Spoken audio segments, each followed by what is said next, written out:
and it's merch front and center, including I Am Fucking Zen, and we all need this shirt right now. Available in a coffee mug too. So all that stuff. You can also subscribe over there.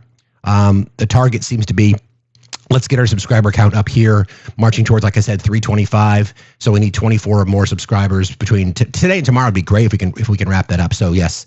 So thank you, and do all the things like join our team, like and share, tappings, clapping. Don't forget we are crowdfunded here. So any contributions you want to make to the show, the best way to do that is either through our $1 a day program, which we've discussed many times. $1 a day seems to be, want to make. I know people want to contribute to things, and I know times are tough, but we feel like $1 a day. If you appreciate what you get here, and we're of course building a big community to try to help people. If you ever spend some time in the mutual aid section of our website or Discord, you'll see that we have our mission is to try to help as many people as possible. So. All right. Do I have any Make America Great Again hats? I do not. So again, thank you for being here. So as we had a couple of conversations last night with a couple of people who, I guess, how do I want to say this? Were gung-ho over the ceasefire. So let's back up a little bit. Let's just kind of go back to the events of the last, 12 hours. Because I think it's important if we sort of paint this timeline out, because we know that there are some people violating the rules. So this is how it started last night, and then we spent a few hours trying to confirm, right? And I think that's the biggest thing. Specifically, the only confirmation that we got was from the president about the ceasefire. We had a couple of references to the Qatari emir, who was part of the negotiation, but nothing from the countries themselves. So let me find that statement, and I think that's the one that we want to look at, because that's the one that said, hold on a second. Okay. Congratulations to everyone. It's been fully agreed by, this was the post from last night. Late yesterday afternoon, early evening. Congratulations to everyone. It has been fully agreed by and between Israel and Iran that there will be a complete and total ceasefire in approximately 6 hours from now. When Israel and Iran, again, a complete and total ceasefire. When Israel and Iran have wound down and completed their in-progress final missions for 12 hours, at which point the war will be considered ended. Officially, Iran will start the ceasefire, and upon the 12th hour, Israel will start the ceasefire, and upon the 24th hour, an official end of the 12-day war will be saluted by the world. During each ceasefire, the other side will remain peaceful and respectful. On the assumption that everything works as it should, which it will, I would like to congratulate both countries, Israel and Iran, on having the stamina, courage, and intelligence to end what should be called the 12-day war. Thank you. Remember, I mentioned you guys last night, they're going to try to brand this. They're going to call it the 12-day war. They're going to try to brand it. They're going to try to connect Donald Trump to history. Anyway, this is a war that could have gone on for years and destroyed the entire Middle East. Okay, got our daily restriction. Let's do that. Of course we do. Whatever. All right, guys, need you to help get the FYP. So tap like crazy, please. If you have a rose, if you have a tiny or the community gift, please just gift like crazy to help us get back to FYP. These restrictions are really suppressing us, and there's nothing I can do about it. I don't know why we get them, but it happens every single day. So anything you can do to help would be much appreciated. This is a war that could have gone on for years and destroyed the entire Middle East, but it didn't and never will. God bless Israel. God bless Iran. God bless the Middle East. God bless the United States of America, and God bless the world.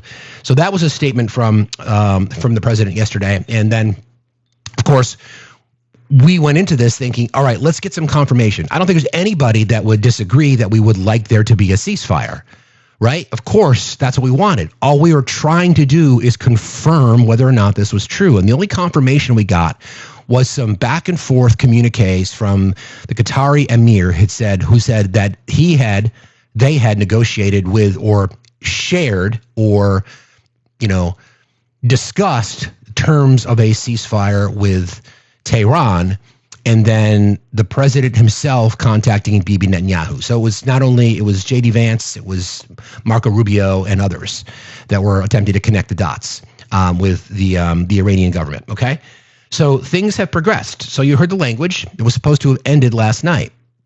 Well, Mr. Trump is in The Hague talking NATO, which I think would be great if Jack Smith came out and locked him up. Wouldn't that be awesome?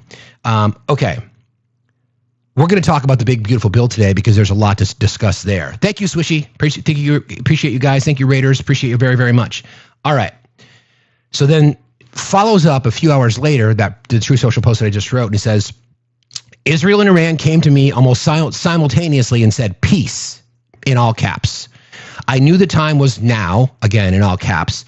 The world and the Middle East are the real winners. Both nations will see tremendous love, peace, and prosperity in their futures. They have so much to gain and yet so much to lose if they stray from the road of righteousness and truth. The future for Israel and Iran is unlimited and filled with great promise. God bless you both. These are the words that were in all caps. Peace, now, winners, love, peace, prosperity, righteousness, truth, unlimited promise. God bless you both. These are by design. These little cliches or these little statements, and when he puts them in all caps, it's by design. It's to trigger something. So when people are looking for, hey, see, he's the peace through strength. He's the peacetime president, right? Okay. Well, things have not necessarily gone as we discussed last night. Don't forget, we had a couple of conversations with people who were all gung-ho, and I asked the question. I said, so if this ceasefire doesn't hold, and they said, well, that it will. I said, okay, if it doesn't, will you then consider Mr. Trump's ability to negotiate this unsuccessful? And they kind of said yes, because they were thinking that this was going to hold. Well, here we are now. The latest post from him, okay, this was 32 minutes ago, in all caps, Iran will never rebuild their nuclear facilities. Okay. This was 38 minutes ago. Israel is not going to attack Iran. All planes will turn around and head home while doing a friendly plane wave to Iran. Nobody will be hurt. The ceasefire is in effect. Thank you for your attention to this matter, President Donald J. Trump. Okay. 1 hour ago, Israel, do not drop those boom booms. If you do it, this is in all caps. If you do it, it's a major violation. Bring your pilots home now. Donald J. Trump, President of the United States. Okay, so we know that the ceasefire that was put into effect has already been violated. I've been tracking Al Jazeera because it seems like it's the one that has really sort of real-time updates. Trump annoyed with Netanyahu. This was 17 minutes ago. Trump annoyed with Netanyahu for breaking ceasefire. Trump is feeling quite annoyed at and perhaps betrayed by Netanyahu after Israel launched attacks in Iran, violating the ceasefire, says Al Jazeera. Al Jazeera's U.S. correspondent, Phil Lavelle. As the U.S. president prepared to fly to Europe for a NATO summit, he told reporters of his frustration that both Israel and Iran had violated the terms of their ceasefire agreement just hours after it was announced. Okay. Before his departure, Trump also swore while making comments about Israel and Iran. He was angry with both Israel and Iran, but you could really tell some of the extra anger, the extra fury was aimed at Israel. He added that Trump obviously feels quite annoyed and betrayed, perhaps by Bibi. Trump spoke to Netanyahu on Monday to get his backing for the ceasefire before enlisting the help of Qatar to get Iranian support for the proposal. Trump called Netanyahu and asked him not to attack. Remember, they did it anyway. So a lot of the finger pointing. Trump called Israel's prime minister and asked him not to attack Iran, an Axios reporter said in an X post citing an Israeli official. Netanyahu reportedly told Trump he was unable to cancel the attacks and that it was needed because Iran violated the ceasefire. The attack would be significantly scaled back and would not hit a large number of targets, but only strike one target, according to the report. Iranian media reports 2 explosions heard in Tehran. Trump insists the ceasefire remains in effect. That's the quote that I just read to you. Okay, so again, this is what we know. This is the breaking news, that there is no ceasefire, and there may never have been one because neither side apparently came out publicly to agree. So this is what we have now. So if you are the president of peace, or if you believe, people are still talking about the Nobel Peace Prize, we had statements yesterday made by the president about regime change. So the question I have for you guys and for MAGA is, if the goal was to eliminate Iran's nuclear facilities and thus ability to develop a weapon. And we'll get into some of the data around low yield enriched uranium, and we'll get into that in just a minute. If that was the goal and that was accomplished, then why is the U.S. even considering becoming involved? Right? Think of it that way. So unless the plan is regime change, and we know what regime change looks like, okay? So we've got Lindsey Graham, who's never been shy to speak his mind. This is what he was talking about just last night as the Senate was meeting to discuss this. Israel has had it. I talked to the Prime Minister yesterday before I went on television, and I asked him, what would you like me to tell America, Bibi? He said 3 things. We're profoundly grateful to the American people for what you do to help the Jewish state. We couldn't be here without you. We're profoundly grateful to President Trump for his strong leadership. He also wanted me to urge the people of Iran to seize the moment to end the nightmare you've been living. And the 3rd thing he wanted me to tell the American people is Israel is not going to live this way anymore. They're not going to raise their children in bomb shelters. They're not going to have their life interrupted daily by ballistic missiles coming from religious Nazis who want to kill all the Jews like Hitler. They're not going to put up with that. F1, please. Regime change is coming to Iran, 1 or 2 ways. The regime renounces what they've been doing since 1979 and change course, or it's replaced. To expect Israel to do anything else is offensive to me. So what happens in the next few days is going to determine the course of history for the state of Israel and the region for decades to come. To our friends in Israel, finish the job. Do what you have to do to bring about the regime change that will allow your children to sleep through the night. To the American people, wake up. Understand what we're fighting. The Ayatollah is not normal. These are not normal people. Stand with Israel. Standing with Israel, you're standing by you're helping your own self. You're helping your own families. I'll make a prediction. Israel's going to win, and this regime's going to fall. This regime's going to fall of its own weight. The people in Iran are going to have a chance, as the regime gets weakened, to rise up and take back their own lives. I don't know when that day's coming, but it's coming soon. I believe that. I believe the day of reckoning is here for the religious Nazis running Iran. That their terrorism is coming to an end. Wow. And it's going to be replaced by a region that moves together, where Sunnis and Shias and Israelis and all different groups, Christians, work together to build economies where all boats rise. To our friends in Israel, finish the job. Do what you have to do to bring about the regime change that will allow your children to sleep through the night. To the American people, wake up.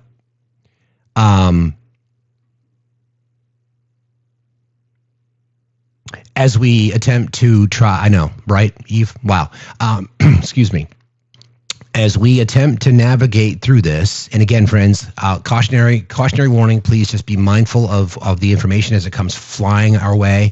I would ask you guys to not post anything in the chat that you feel is definitive until you can research it yourself. We don't want folks distracted. We don't want to alarm people. We want to be mindful of the fact that all we are trying to do here is get the information. Like we discussed last night, 2 things can be true.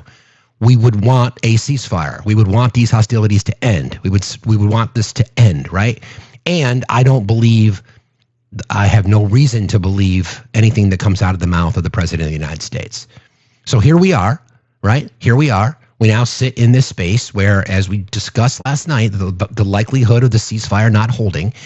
And if you hear Lindsey Graham and you hear other people in these spaces, they're attempting to blame Iran when it's Israel that seemed like they were the instigators. Think about what that statement was. This is the one that I just read to you. Let's see. Hold on.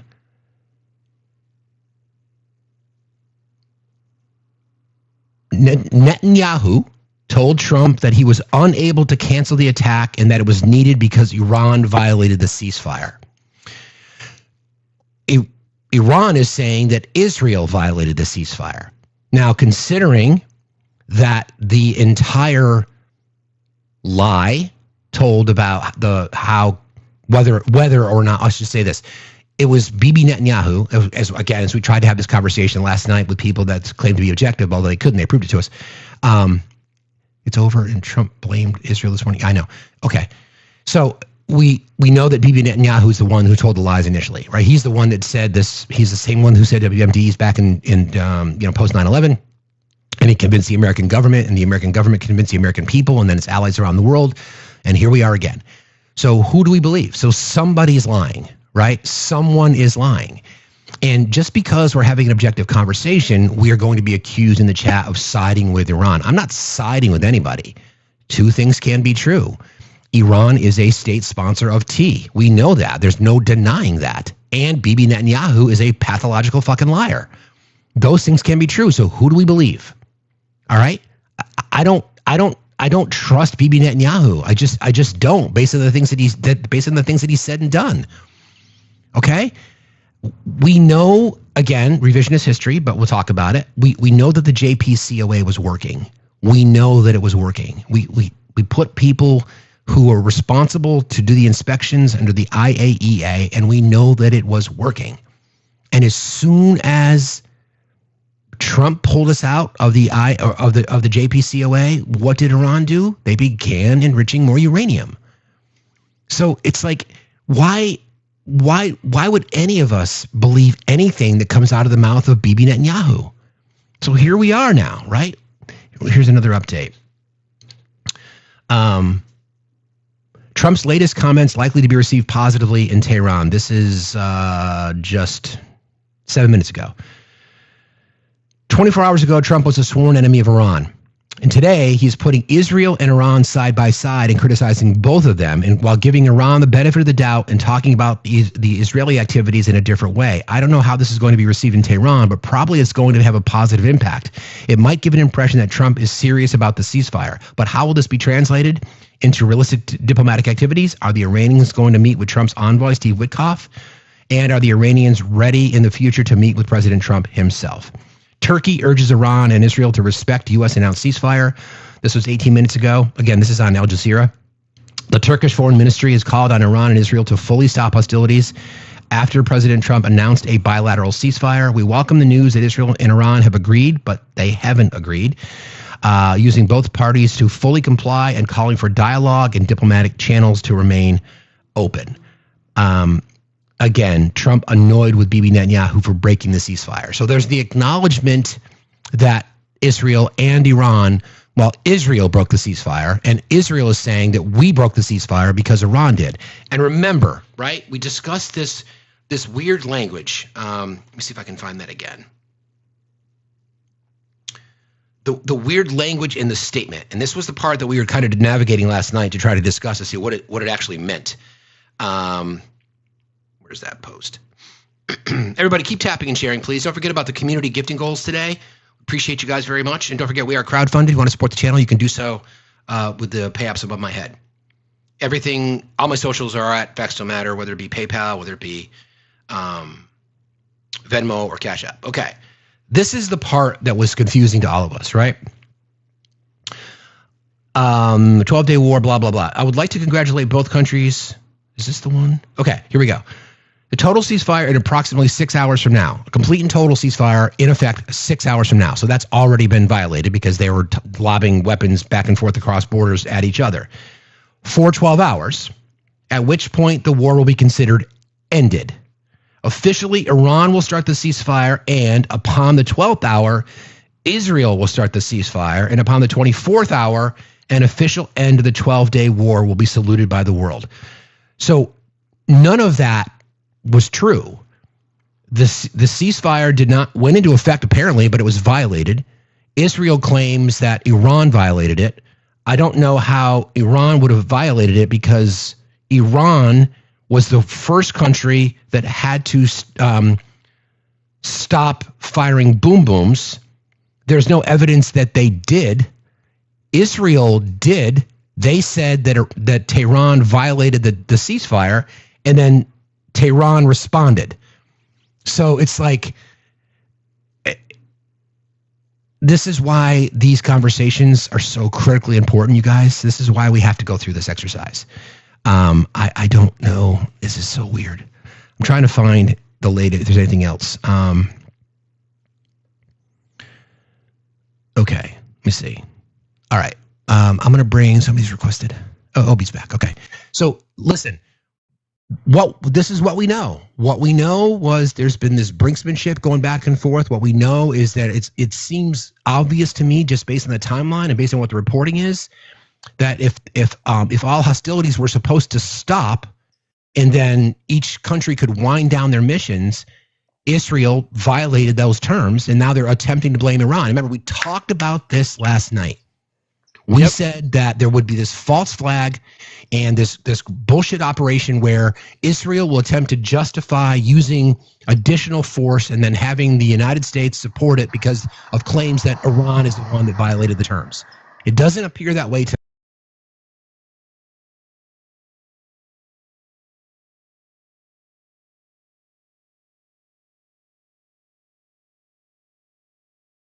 Angeles, because it's only 5:21 a.m.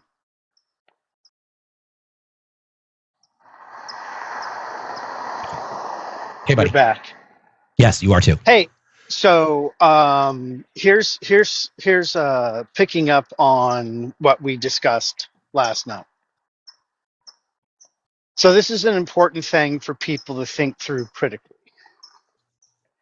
Every single time there is any type of boom boom action in Israel, there is immediate media coverage and breaking news here in the United States.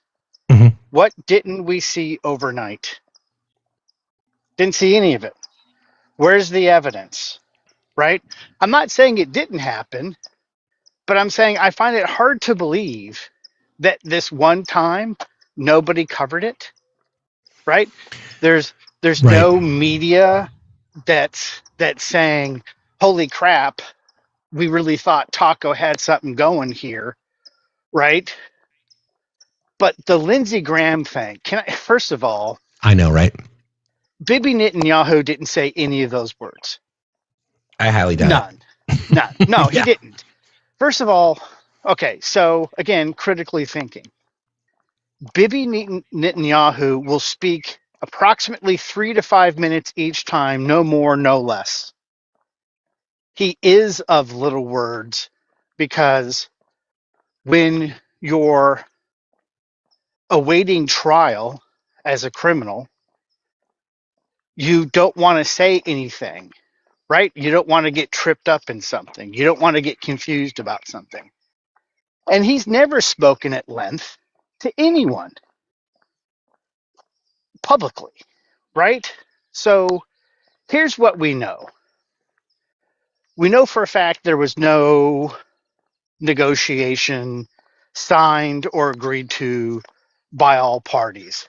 That doesn't happen over the course of an hour or two, right? Yeah, at least the reporting does not. We can't confirm or deny that what you just said happened. There's no evidence that it was agreed upon, introduced. Right. It seems like it was introduced, but there's no evidence it was agreed upon. You're right.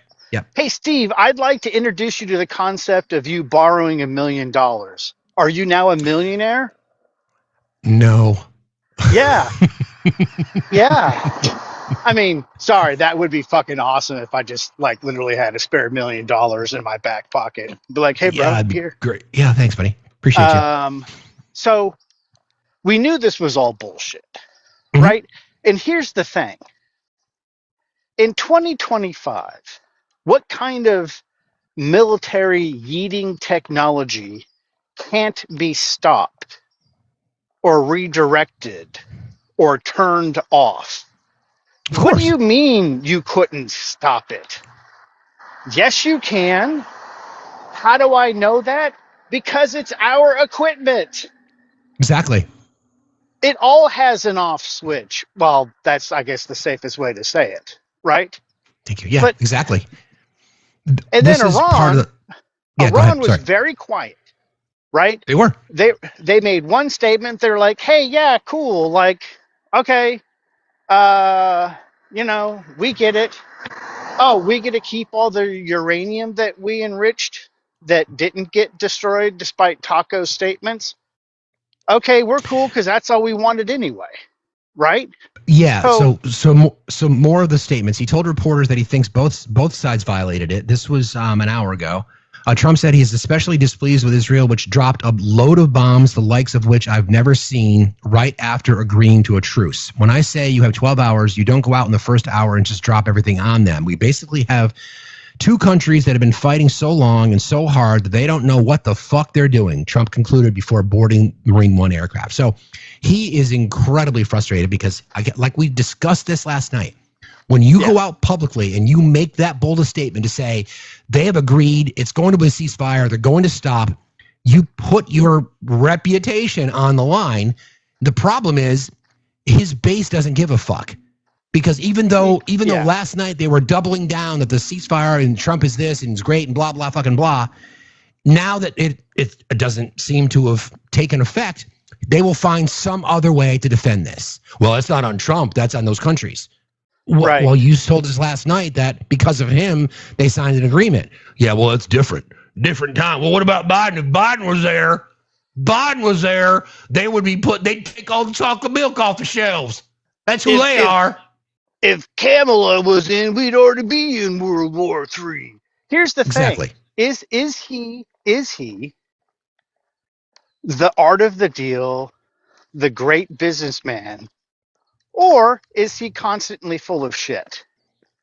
It's another thing to critically think through, because there is no evidence of his dealing. He is an influence peddler. He is someone that takes advantage and sells the office of the President of the United States. But he didn't negotiate anything. And if it hadn't been for the Qatar government, which there's still no evidence even that happened, by the way. Well, just the Emir. It does look like that. I saw enough sources where it does look like they were involved. But you're right. There's no paper. But we don't know. And also, it's in the Emir's best interest to nod yes to Trump so that he can get what he wants. Because everybody's learned that if you say it out of the side of your mouth, oh, Trump, thank you, you're so amazing, even when you talk crap about him behind his back, which everybody does and he knows it, he still will stroke his ego with these great deals that he somehow cemented. Right? Here's the president's statement. This is just before he boarded Marine One. Here you go. I think they both violated it. I'm not sure they did it intentionally. They couldn't rein people back. I don't like the fact that Israel went out this morning at all, and I'm going to see if I can stop it. Israel, as soon as we made the deal, they came out and they dropped a load of bombs, the likes of which I'd never seen before. The biggest load that we've seen. I'm not happy with Israel. You know, when I say, now you have 12 hours, you don't go out in the first hour and just drop everything you have on them. So I'm not happy with them. I'm not happy with Iran either. These guys got to calm down. It's ridiculous. We basically have two countries that have been fighting so long and so hard that they don't know what they're doing. Do you understand that? He's angry.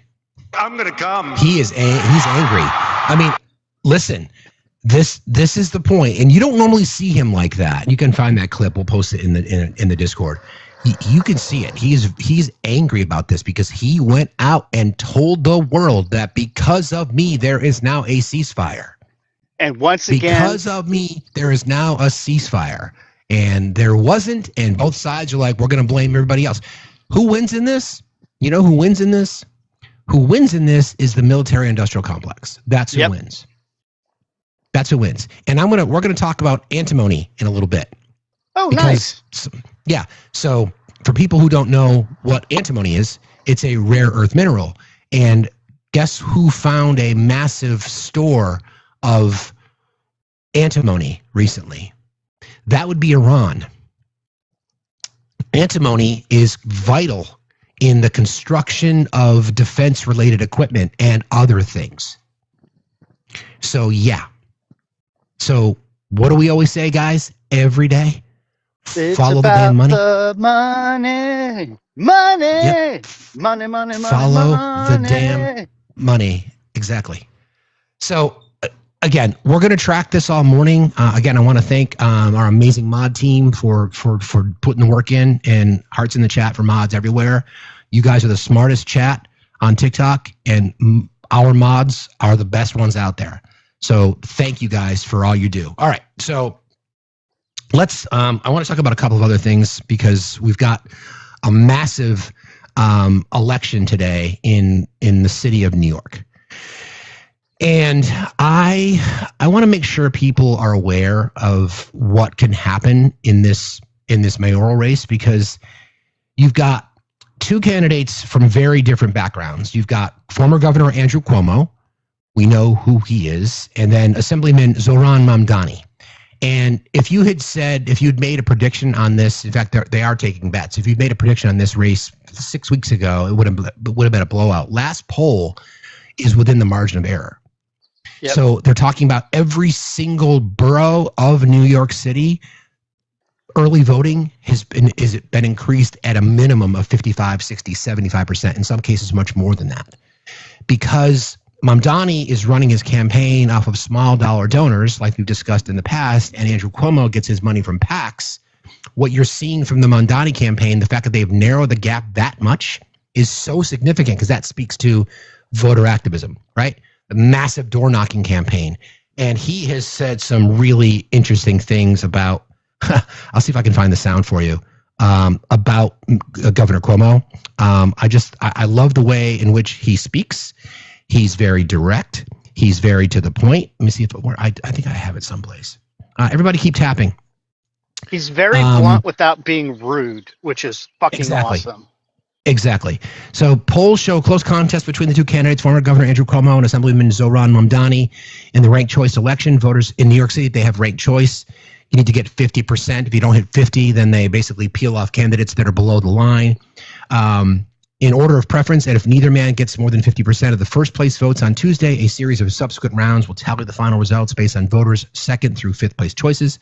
But that count will not take place until July 1st, a week after the election, because absentee mail-in and affidavit votes, which can be important in a close race, can be received and counted up until then. Polls close in New York at 9 o'clock tonight. First results will start to come in shortly after that. This is what you need to know. New York's second mayoral primary election using the ranked choice voting system. Vote counting proceeds in rounds with the last place candidate eliminated in each round. If a voter's top choice is eliminated, the vote is then transferred to the voter's next choice. Elimination rounds continue until there are two candidates left and one gets more than 50% of the vote. Most reliable polls suggest that neither Mr. Mamdani nor Mr. Cuomo will receive 50% of the vote for the first round of voting, which starts counting tonight. But their performances will offer a look at who has the upper hand. The closer a candidate is to 50%, the better chance the candidate has to win in the end. The first results come in on Tuesday from a period of early voting that began more than a week ago are likely to favor Mr. Mamdani. That's because a jump in the number of early voters this year appears to be driven by younger voters who tend to prefer Mr. Mamdani. Bill Knapp, a strategist and consultant for Fix the City, the pro-Cuomo super PAC, has raised roughly $25 million from billionaire donors and corporate interests, acknowledged that the first votes counted would probably not favor Mr. Cuomo. Money, money, money. Our voters tend to vote on primary day, said Mr. Knapp, a veteran ad maker who worked on former Mayor Michael Bloomberg's campaign. Mr. Bloomberg has given more than $8 million to the super PAC that's supporting Mr. Cuomo. The margin separating the candidates will also be worth watching. Trip Yang, a Democratic political strategist who is not associated with any mayoral campaign, said Mr. Cuomo's campaign would be optimistic if the former governor ended the night with a lead of 8 to 10 points, but would feel very worried if he was leading by 5 points or less. A victory by Mr. Mamdani would be one of the biggest upsets in the city's modern history, he added. No one expects a 33-year-old socialist, as they like to frame him, who's been in the assembly for just 4 years, to make it to the final two, outperforming a well-funded former controller, and an established city council speaker with multiple established state senators, Mr. Yang said. So, who will vote, how old are they, and where do they live? Where voters turn out can also be important. Mr. Mamdani needs to do well with young progressive voters in some Brooklyn neighborhoods, while Mr. Cuomo has a stronghold among older and more traditional Democratic voters. How often have we discussed, right? The future of liberal-leaning politics is the fact that the old guard, so to speak, are connected with Cuomo. And the new blood, as long as people fucking turn out, can help us reshape a progressive map, all right? Zoran needs a huge turnout margin in Brooklyn. Cuomo needs a big turnout margin in the Bronx. While Mr. Cuomo is relying on black voters, Latinos, and union members, the classic Democratic base, Mr. Mamdani is trying to bring out new voters, including young people, South Asians, and Muslim New Yorkers. He has made it his task to reach beyond the most courted voters into the pockets of young people, infrequent voters, immigrant voters, said Anna Maria Archia, co-director of the New York Working Families Party. Mr. Cuomo's support among older voters is one of the reasons Mr. Mamdani was angling for a cross endorsement from Adrienne Adams, the city council speaker. She's a member of the Working Families Party slate, and her base of support is in Southeast Queens, an area known for high black turnout. Any voter over age 35 we're doing okay with, said Mr. Knapp, and Mr. Cuomo was winning resoundingly with voters over 50. Jewish voters have also been a focus during the campaign. Mr. Cuomo, a staunch supporter of Israel, has campaigned on combating anti-Semitism and voicing strong defense of Israel to court Jewish voters, especially Orthodox Jews. Mr. Cuomo has criticized Mr. Mamdani for calling the war in Gaza a genocide and for supporting the boycott, divestment, and sanctions movement. Fix the City has also spent money on ads attacking Mr. Mamdani on Jewish issues, some of which Mr. Mamdani has called Islamophobic. A lot of Orthodox conservatives and the moderate Jewish community are fired up against Zoran. Still, though, Mr. Mamdani has not moderated his position on Israel. He's polled well among some Jewish voters, reflecting significant opposition to the way Israel has conducted the war in Gaza. Among many progressive Jews, Mr. Mamdani placed second with Jewish voters, with 20% behind Mr. Cuomo's 40% in a recent Marist poll. Think about that, right? Think about that. Someone who's been critical of the Israeli government and the occupation and the genocide that they're committing in Gaza, and yet he polled second in New York amongst Jews. So this is a big day. This is a big day in New York, and we'll be watching that. I got to find the sound because I think it's great. Let me see if I got that someplace. Keep in mind, as a people, we're not a monolith, right? Exactly. Mm-hmm. We're an ethno-religious group, and there are many layers to our people. And just like here in the United States, you have conservative political people who hold their beliefs, but the younger generations tend to be progressive and more critically thinking and not leaning into their personal type of faith as the litmus test in which candidates have to meet certain criteria. And I think that's super important. That's why you're seeing these polling numbers. More importantly, not that I believe the DNC is paying attention, because their heads are so far up their ass they couldn't see daylight with 2 flashlights. That's true, and too. A map. That's true, that too. That they pay attention that you can have vocal opponents to things you used to think were at your core, but that a small dollar candidate speaking their mind is just as powerful as someone the party prefers who never should have been allowed to run for mayor in the first place. The fact that Cuomo has been allowed to run speaks volumes about the problems of the Democrat Party and the failure, continued failure of Agreed. leadership. We don't need more old white dudes. Leave that to the Exactly. Republicans. They're really good at that. Here's some sound from their recent debate. He's never done any of the essentials, and now you have Donald Trump on top of all of that, and he's never dealt with what I think is the greatest national threat that we face in this president. To put a person in this seat at this time with no experience, is reckless and dangerous.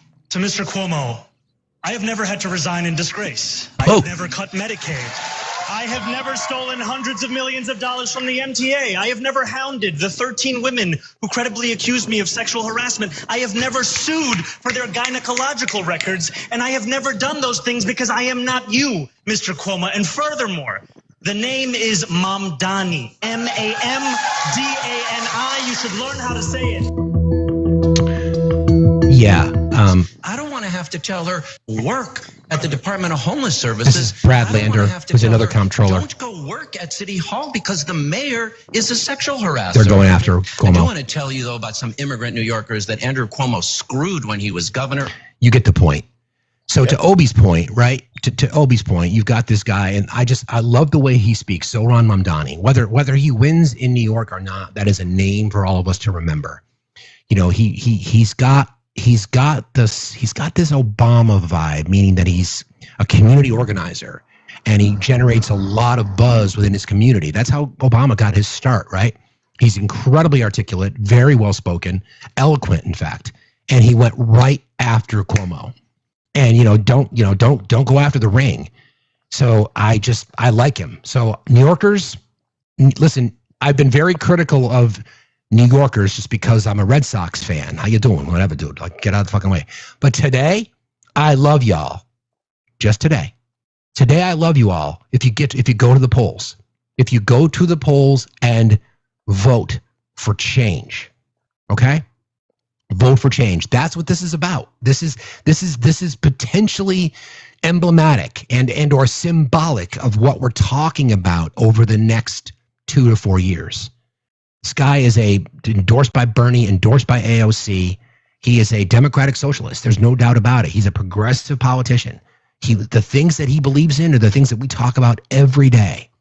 He wants to invest in New York schools. He wants to invest in public transportation in New York. He wants to make the society safer and better.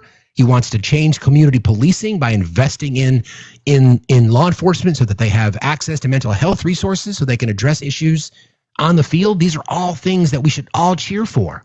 And what is Andrew Cuomo other than a predator? A predator and a thief and a liar. Yep. That's the difference.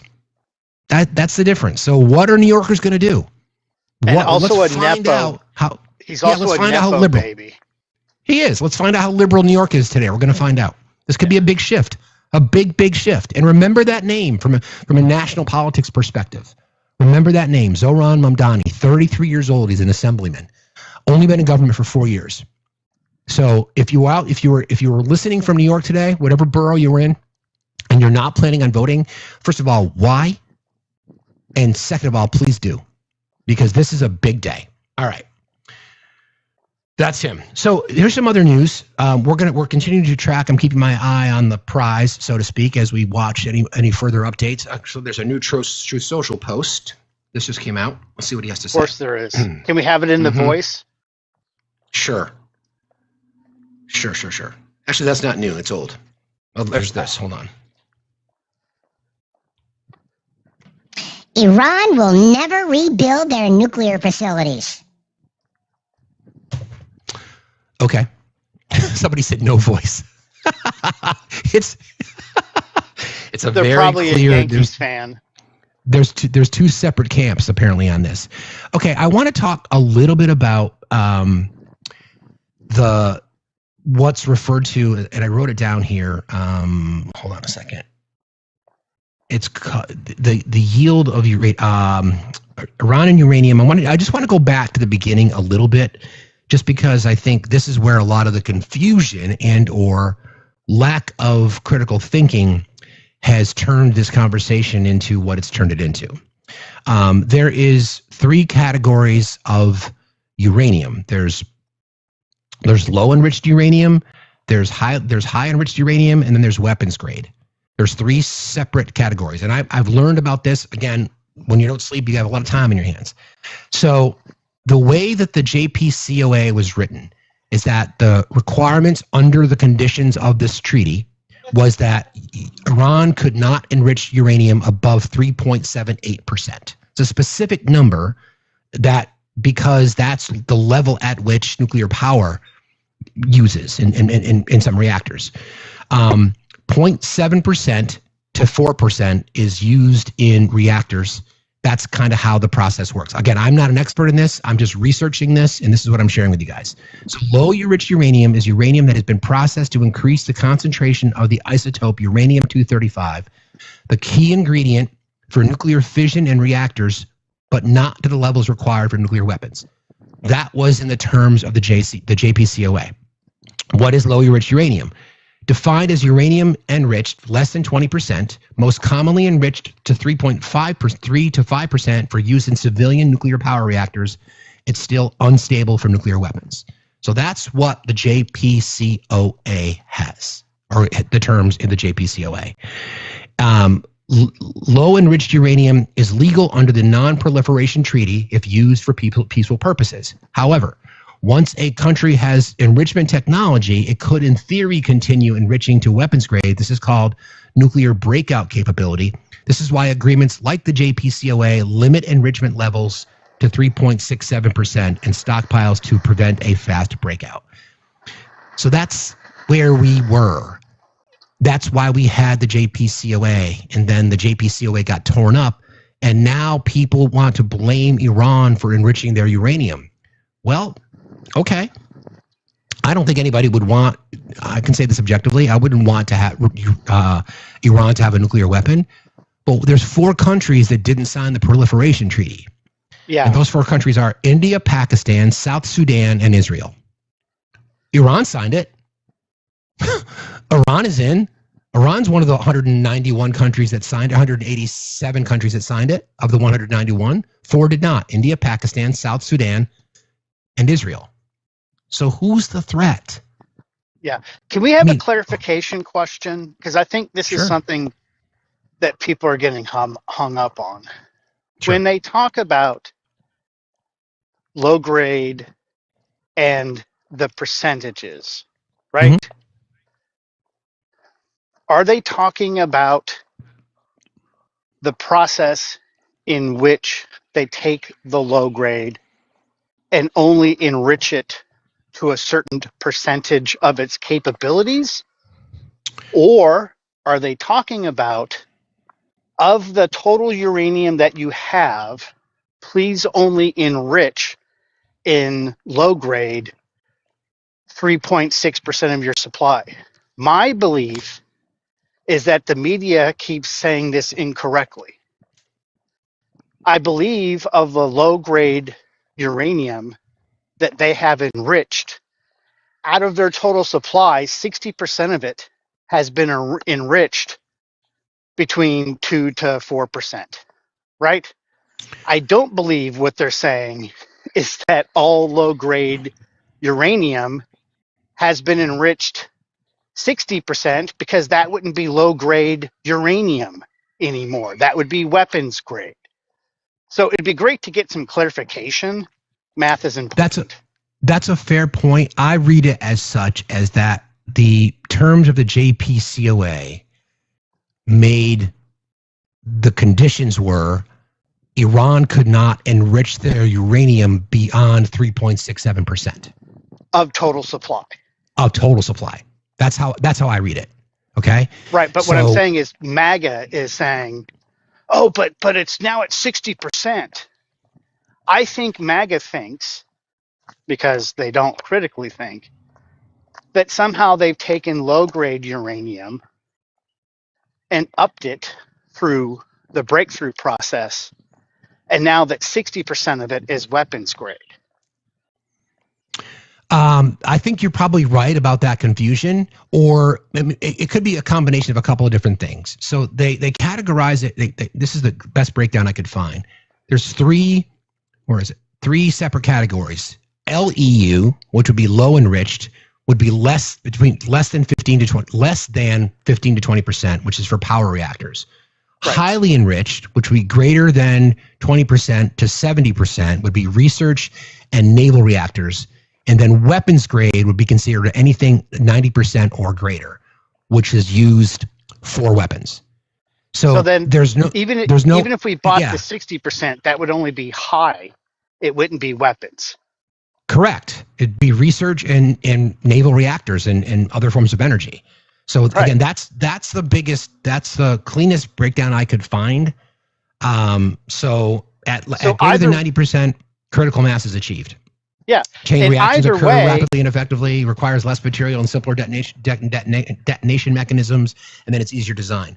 Part of the equation, though, is whether or not the Iranian government has the delivery capabilities. And you don't necessarily have to have it. It could be in smart bomb technology or whatever. But it's reactor fuel at 60%, roughly. That's kind of the point. We don't object to people having naval vessels that have nuclear reactors. Right. Yeah, exactly. Well, that's my point. So staying on the 60 number, right? So at best, they're either doing research or they're trying to figure out how to power a vehicle with a small reactor. Oh, we've got an expert. Anne-Marie, how are you? Thank you for your request. I'm good. What do we need to know? You're First of all, did I get anything? Was I way wrong with what I tried to explain there? No, you were actually pretty right. So it is, yeah, I'm not an expert, but I did work there and we were talking about this at the time. So what they are originating it to energy levels and then to the research levels, because a lot of that also goes into medical equipment. So there's surprisingly a lot of and they're trying to still do some non-proliferation with medical equipment and find different ways, but there is still some nuclear that is used in certain types of medical equipment, and that has to be that higher grade. But it is not weapons grade. They at the time when it was done with when he pulled us out of that deal, they were just doing it for energy, and that's pretty much continually what they've been doing it for. There's no reason to think that they've gone beyond that. Obviously, with the reports that we begin despite Netanyahu, but it is not. They're not reaching weapons grade because it doesn't actually take that. It's not that hard, and it's been decades. They would have done it by now if they were going to reach it, and they haven't. Thank you for that. Thank you for that. Yeah. So another part of the question is, and I just saw our friend Paul, who's making wedding plans. Make sure you bring the suit that I like, Paul. Kiss, kiss, hug, hug. Why would they have their facilities buried underground? I think I know the answer. I would venture a guess because these things can be harmful if they're not contained properly. It's you wouldn't just put it in a warehouse. Yeah, we've had a lot of reactors are buried underground. There used to be a nuclear reactor in the University of Arizona that was underground, and that's the school I went to. There was one in Vermont, Yankee Atomic. We took an elementary school trip there when I was a kid, and we're like, why can't we see it? Because they're like it's way underground. I'm like, oh, okay. Yeah. Makes sense. And even if you see them like in those towers, much of that's still underground. Like it's not above ground. So that's just it being exhaust, underground means nothing. Yeah, it doesn't mean anything that it's above ground or that it's underground. It's just keeps it cooler, keeps the area more protected in case something does go wrong. And because it can help prevent some of the the meltdowns and the things like 3 Mile Island when they're underground and stuff like that. So it does help it, and we store a lot of it underground once it's used anyways. Like there's I forget what there's a couple of out west, like where they're stored in the mountain, the rods afterwards. And a lot of people also don't understand that it's not Paul, they did not refuse it. Paul, they did not refuse inspections. They were complying with IAEA. They refused inspections after the deal was torn up because they didn't have to anymore. Follow the line of logic, guy. Follow the line of logic. So, Anne-Marie, I'm not going to put you on the spot because you said you're not an expert, and I appreciate you saying that. But from everything that you've read and heard, have you seen any reporting that says Iran was close to that 90% number? Because everything I've seen has been around 60%. Between 60 and 65%. Everything I've seen. Yep. And I haven't seen anything that's higher than that. 60% would be, and once again, I still think that's them enriching it mostly for that 60. I think you're right about the news saying the number's wrong.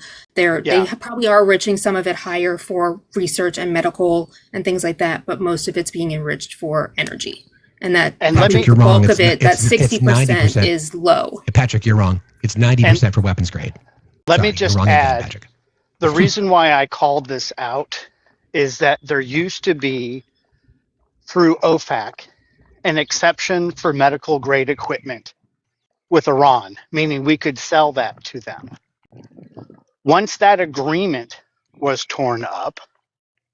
Trump, again, because he doesn't know how to govern, didn't address that. So I assume because it was much harder for them to get medical grade equipment and parts, that they had to do it on their own.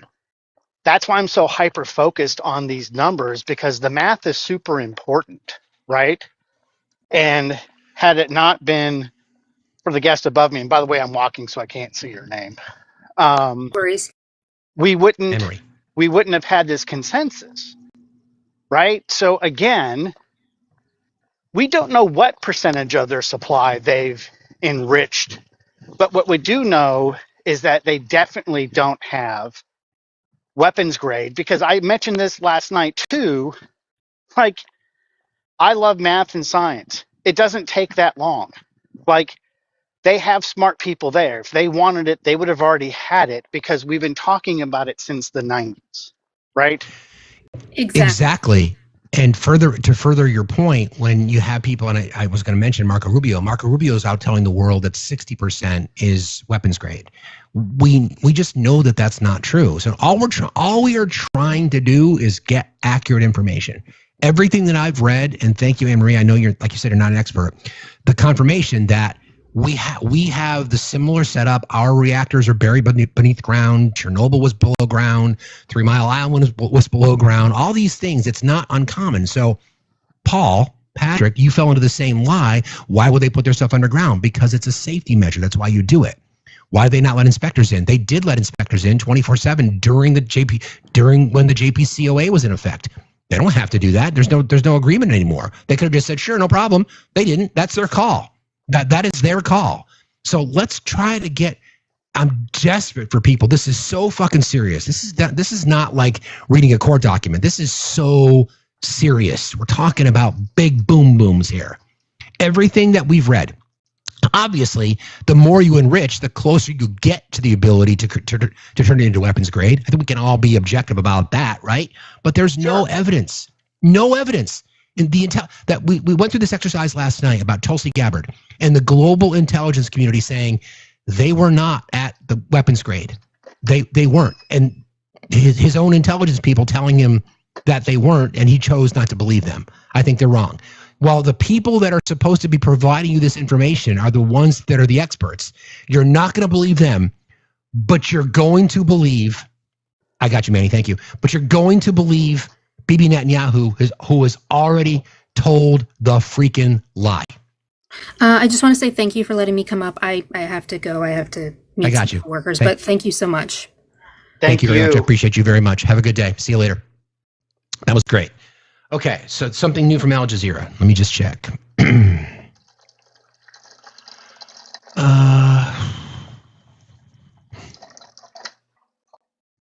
What we've been reporting on, is that screen grab? Is that what you're talking about, Manny? Yes. Okay, thank you. This is great. Timeline of observed enrichment levels from 2015 to 2025. Okay, just give me a second to peruse this. All right, so July 15th, which was July 2015, which was deal day, 3.67% was the enrichment level in stockpile. The source was the JP. I want to read this here. Okay. So the enrichment level in stockpile is where, if I'm reading this right, Manny, it's the enrichment level stockpile. So the percentage, and then I don't know what the measurements are, but we can navigate through that. And then the JPCOA, the source was the watchdog groups, whether it be the IAEA, Intel, and or watchdogs in the context. Okay, July 2015 was deal day. The terms were they could have less than 300 kilograms of low uranium, low level enriched uranium. I'm going to do my best to navigate this, guys, on the fly. And then the source of that was the text of the JPCOA, and those were the baseline limits. February 2016, a report, they still were in the range of that 3.67% for enrichment and 101.7 grams LEU, well below the cap. Again, the IAEA was the source according to the text of the JPCOA, and then other watchdog groups online, they were in compliance for their first full year. Then again, from July 15th until May of 2018, they were in compliance. May 2018, pre-exit, 3.67% still at the enrichment level and 123.9 kilograms, still below what the stockpile demands were based on the treaty. Again, the IAEA quarterly report and other watchdog groups, in this case it was armscontrol.org, still compliant 3.5 years later after the deal was signed, still compliant days before the U.S. withdrawal. November 2019, so at this point, we had withdrawn. Donald Trump's statement came in and around May of 2018, pulling us out to get timelines right. November 2019, the enrichment level went up to 4.5%, and the total went to 372 kilograms. Both of those numbers are above what the JPCOA stated. So, Manny, jump in if I'm not navigating that correctly. So, once the deal was signed, the 3.5 years from when 3 years from the date the deal was signed to the date that Donald Trump removed the United States or tore up the deal, basically, Iran was in compliance, according to all the inspecting agencies involved. Am I reading that right, Manny? I think so. Okay. November 19th, up to 4.5%. So after the deal was torn up, they increased their enrichment levels and their stockpiles. January 4th, 2021, 20% enrichment restarted. 20%. IAEA press note, Arms Control Association, and armscontrol.org. That was in response to the assassination of Soleimani and then increased sanctions. There's Manny. Okay, let me keep going through this. April 2021, 60% enrichment begins at Natanz and Fordo. The same IAEA update, armscontrol.org, and then after the Natanz sabotage. Hey, Manny, thanks for doing this. Am I on the right track here, trying to navigate this? Yeah. Everything. Okay. You were talking about the low, the LEU versus HEU, and I wanted to give you what information I could find. I don't have. Okay. There is percentages of stockpile in this report, and all these reports come from. Oh, I see what I did. I accidentally cut off the actual report. Like, I can get you I can get you all the reports. These come from, the majority of these come from the IAEA reports, annually reports. They have correct continue. So even though the JCPA report, the JCPA deal was torn up, there was a permanent deal in clause in there. We have to continue. The watchdogs will continue to go in. And yes, part of the non-proliferation treaty. Yes, that's absolutely right. Which Iran was a signer and Israel was not. Yeah, interesting. Okay, so November 2024, 60% stockpile still rising. IAEA urges cap. ISIS summary of IAEA report is the source. ISISonline.org. Tehran calls caps reversible. May of 2025, significant quantity of 60% LEU. ISIS analysis of May 2025, IAEA report, and then again, ISISonline.org. Continued enrichment, breakout time debated. June of 2025, pre-strike, still at 60%, production ongoing.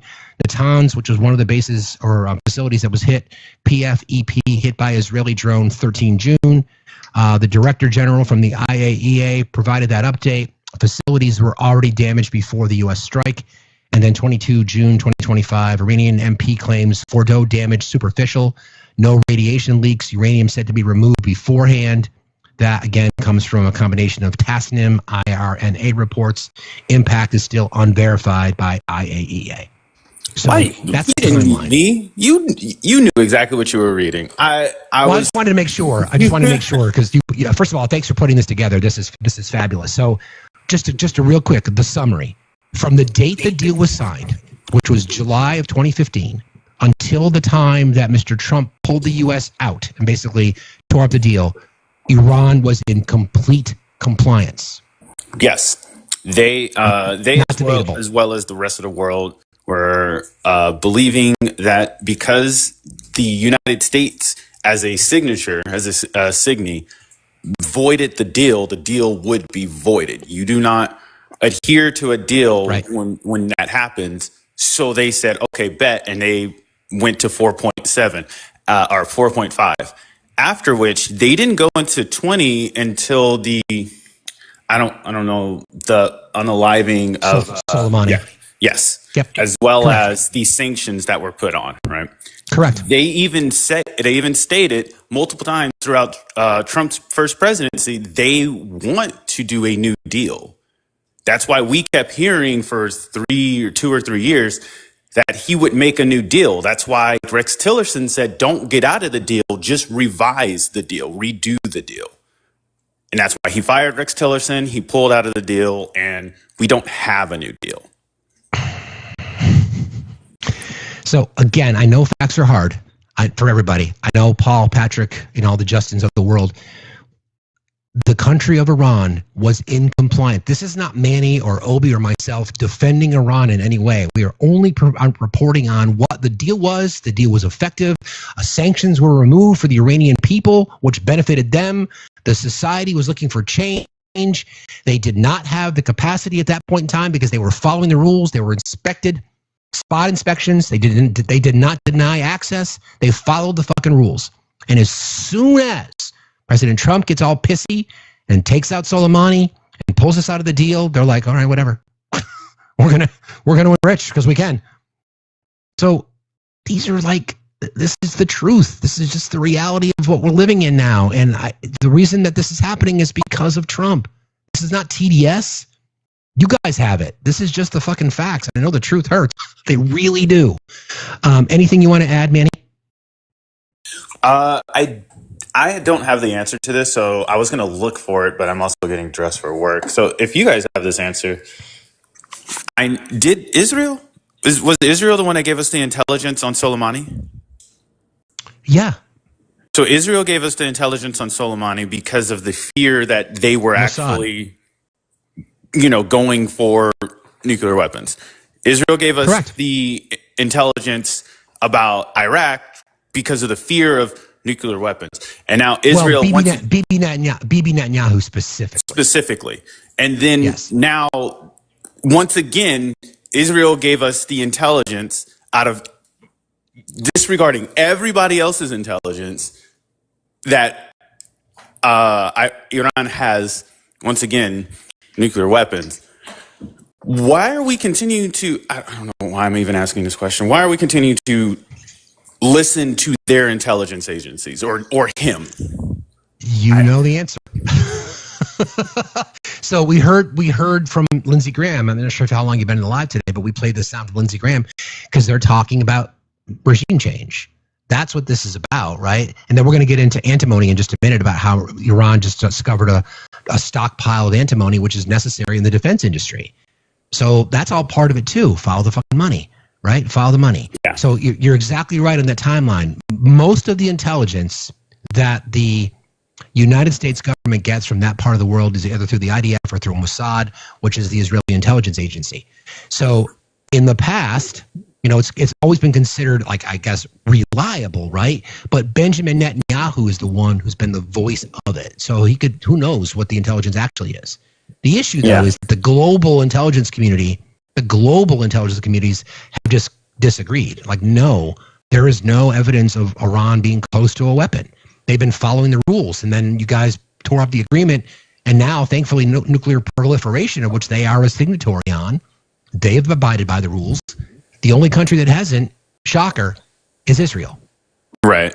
And the last thing before I drop, because I love listening. You're a morning show for me. I think I said this before, but your show reminds me of when I was growing up with my dad in LA, and I would listen to like NPR as he's driving me to school, or we would drive, high school and middle school. Your show reminds me of that. So like, I love listening to your show in the morning. It is straight news, and it is straight facts. There's very little. When there is an opinion, you say, "This is my opinion. This is my belief. I could be wrong." And I think that's all we really need when it comes to opinion pieces. Is not necessarily, we don't need opinions, but just to outline, hey, this is my opinion. So I do truly appreciate that facts a lot.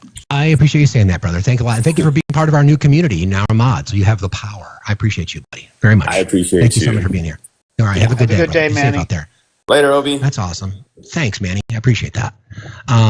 Okay. I'm glad he sent that because, one, I hope we put that in the Discord when we get the full links, because that's how we'll work out the math. Yeah. Right? Because we'll be able to separate the percentage that was per the agreement to be enriched versus the stockpile, which was what Manny was bringing up, which, again, I believe this is where all the confusion comes into. Because people can't critically and walk through the logic exercise of the agreement that was signed, was adhered to the entire time, and here were the numbers, right? Correct. Then the agreement was tore up, but the numbers really didn't go up, right? They didn't until the U.S. aggression. Right. The amount, even still, the amount of the stockpile that has been enriched versus the stockpile, I believe, will still be in the other direction. I believe they have more than has been enriched. And then also, I can't wait till you have this conversation. Can I tell you like a fun fact about antium? Antimony? Antimony. The Egyptians used it as eye makeup. That's interesting. Wow, we're going to get into that in just a minute because again, it's just kind of a sidebar. And I want to thank Erica for sending that link. But we always discuss in this space, guys. And if anybody has learned anything from the last few years, and how we've sort of talked about it, right? I hope people are aware that oftentimes when big geopolitical decisions are made, you can always follow the money. Someone is about to enrich themselves significantly. And here we are again. But the latest from Al Jazeera, this is a minute ago. Trump says no interest in regime change after mixed messages. Well, this is interesting. U.S. President has said he does not want regime change in Iran, which he believes would trigger chaos. The comments delivered to reporters aboard Air Force One appear to be at odds with a social media post that he made just yesterday. It's not politically correct to use the term regime change, but if the current Iranian regime is unable to make Iran great again, why wouldn't there be a regime change? So here we are, right?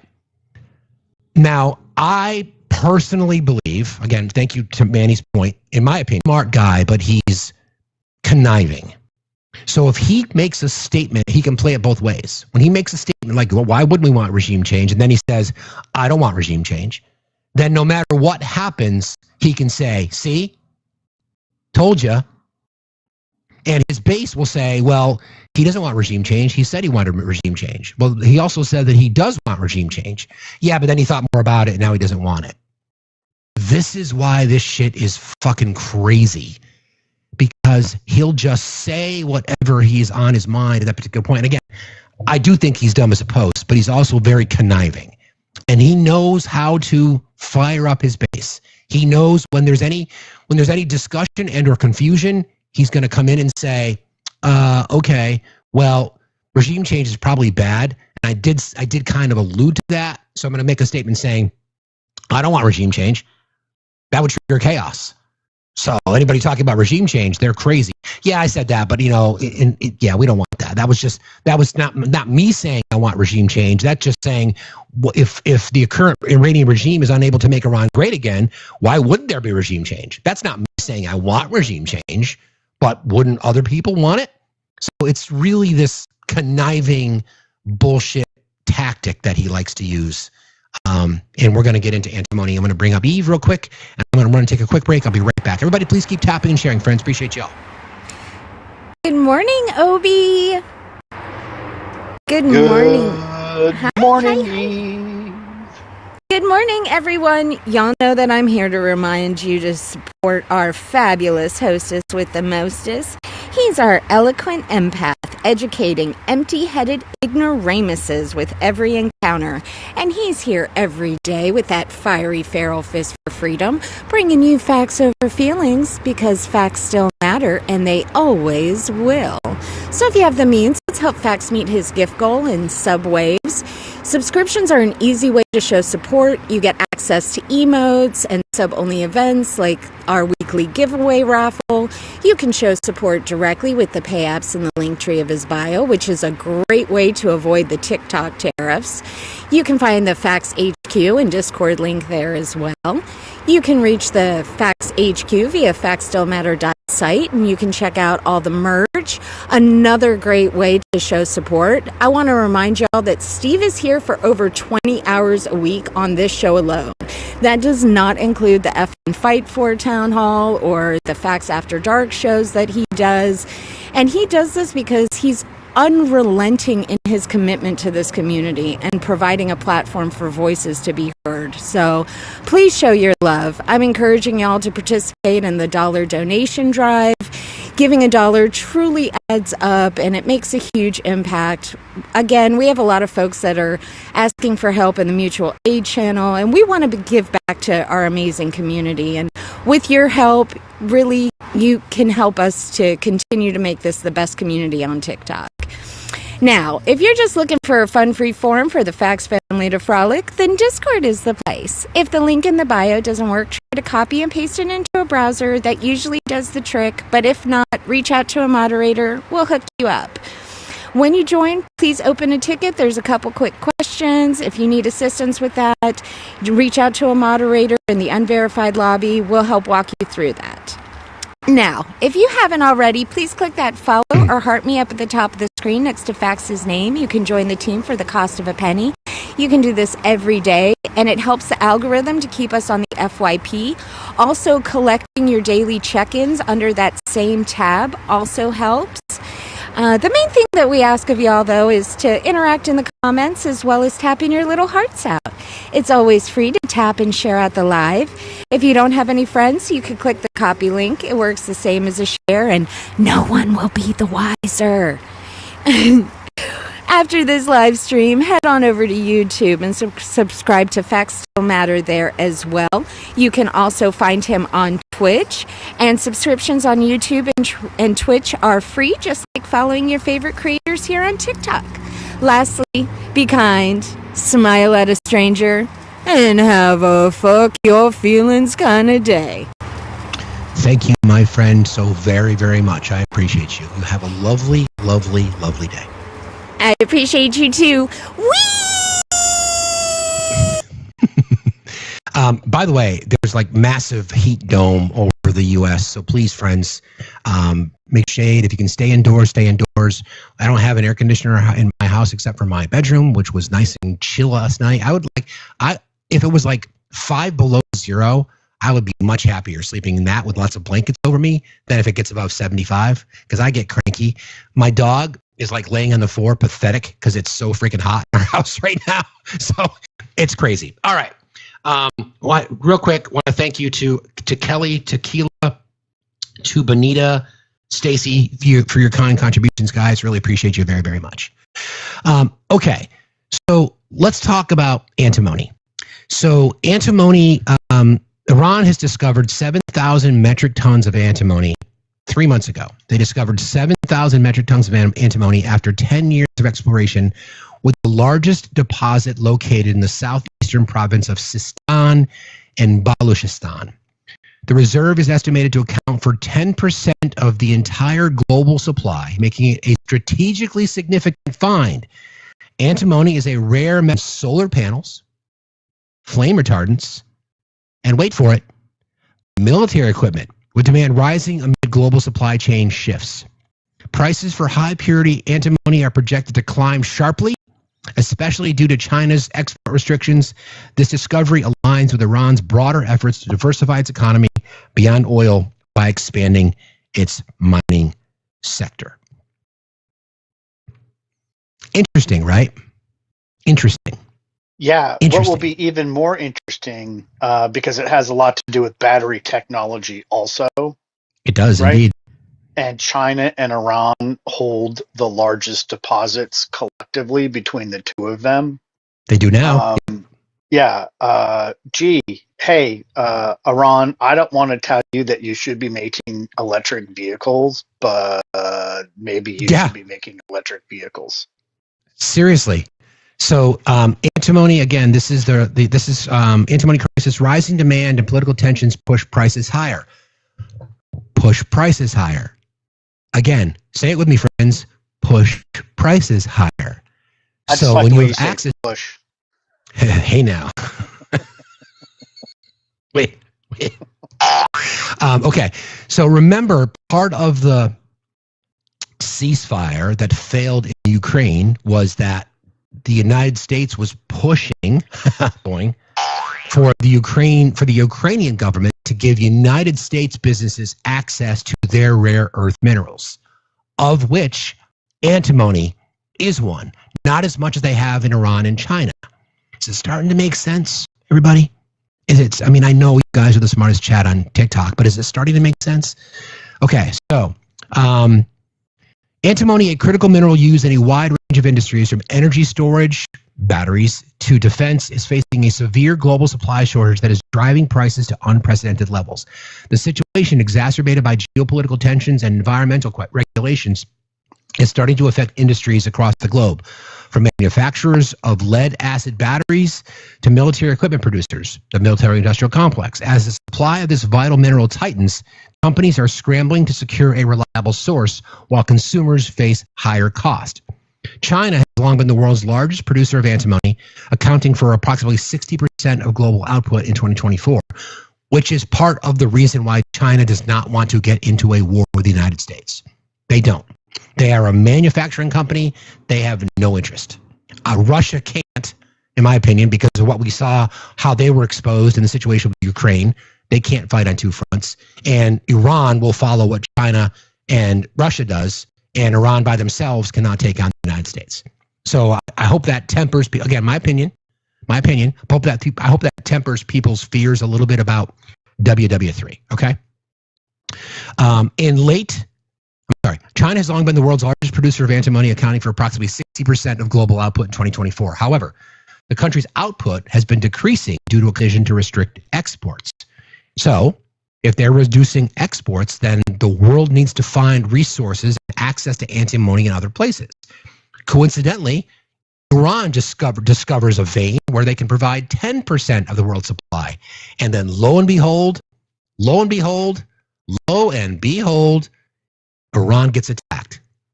Wow. Interesting how that works. Probably just a coincidence, though.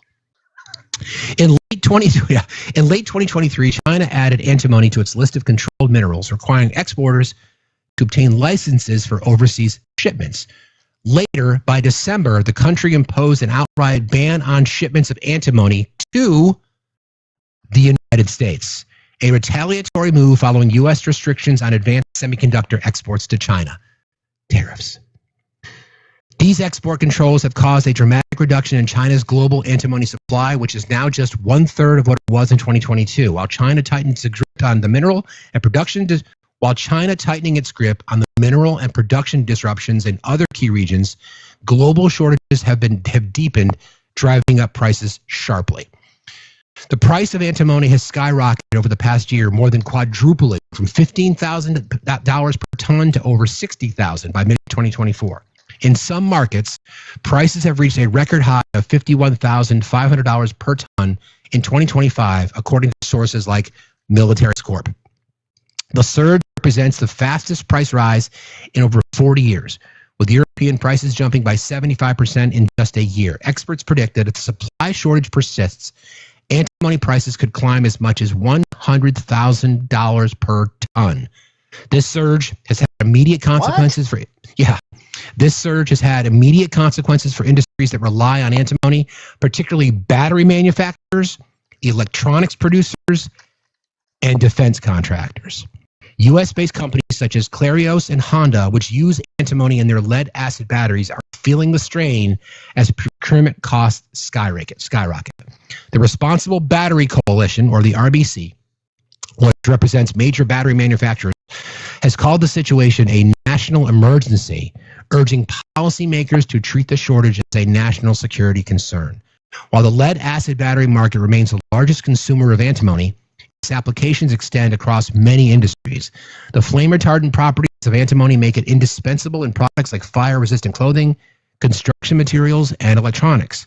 The surge in demand for antimony as an essential element in energy storage solutions, including liquid metal batteries and emerging sodium ion technologies, is further contributing to the crisis.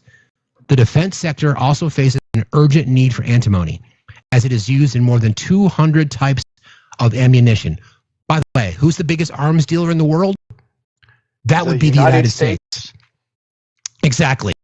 The defense sector also faces an urgent need for antimony, as it's used in more than 200 types of ammunition, including in military vehicles and infrared sensors.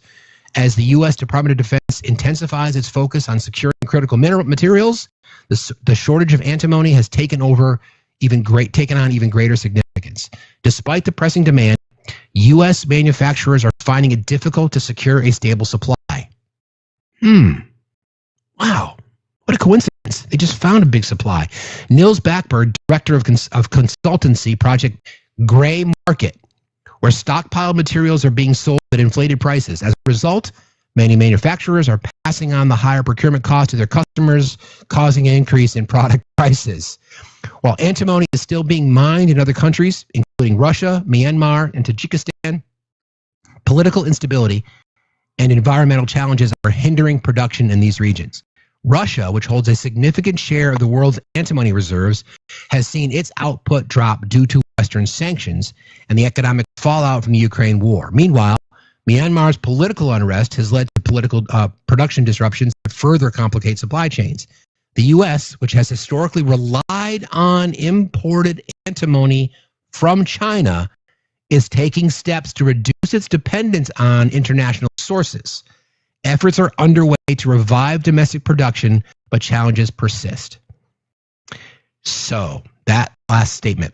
The United States, which has historically relied on imported antimony from China, is taking steps to reduce its dependence on international sources. Meaning, read between the lines, you guys are the smartest chat on TikTok, that if we can't rely on other partners, we'll just take it ourselves.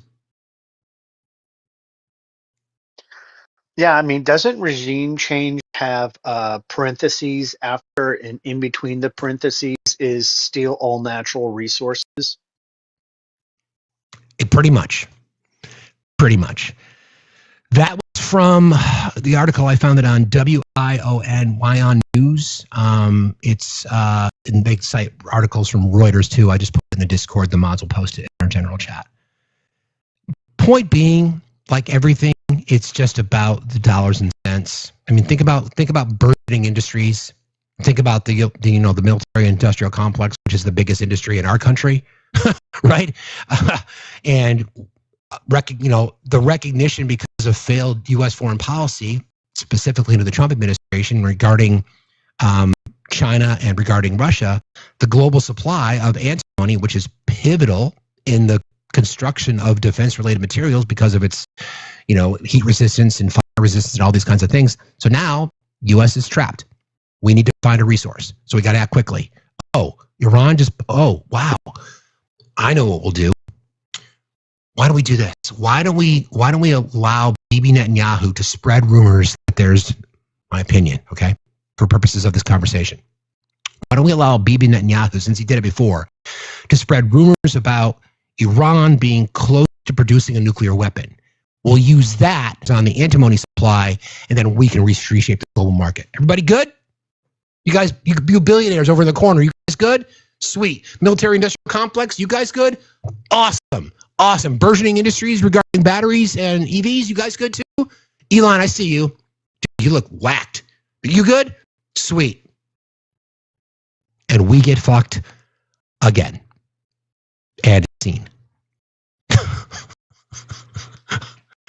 Am I wrong about that? Perfect. No, here's the thing, right? Like, people always will go into conspiracy theories about the CIA. But one of the things that is absolutely true about the CIA is it has a playbook. And this appears to be right out of the same playbook that they tried in the 50s, they tried in the 60s, they tried in the 70s, they tried in the 80s, right? Like, they don't stop, right? Like, there's nothing less covert than the CIA when it comes to regime change because it's always the same thing, right? oh, hey, there's a shiny new object and it's a mineral we need because we don't have it. Well, let's go disrupt the government and take it. It's true. Good morning, Hazel. How are you? Hazel. Hazel. Are you there? Hazel. I guess not. You can request again if you want to come back up. It's wild. Hey, Warner, how are you? Warner, are you there? Can you guys hear him? Because I can't hear him. Are you there, Warner? I cannot. Okay. You can request again if you want to come back up too. So listen, you can come to your own conclusions. You guys can come to your own conclusions. That's your choice. We are only here to tell you what we see. I pull on lots of threads, and every single time I pull a thread, every single time it always points back to, in most cases, the military-industrial complex. In most cases, that's where it points to. Okay, and that's by design, like we've talked about before. And I asked this question before. I'll ask the chat because you guys are the smartest chat on TikTok.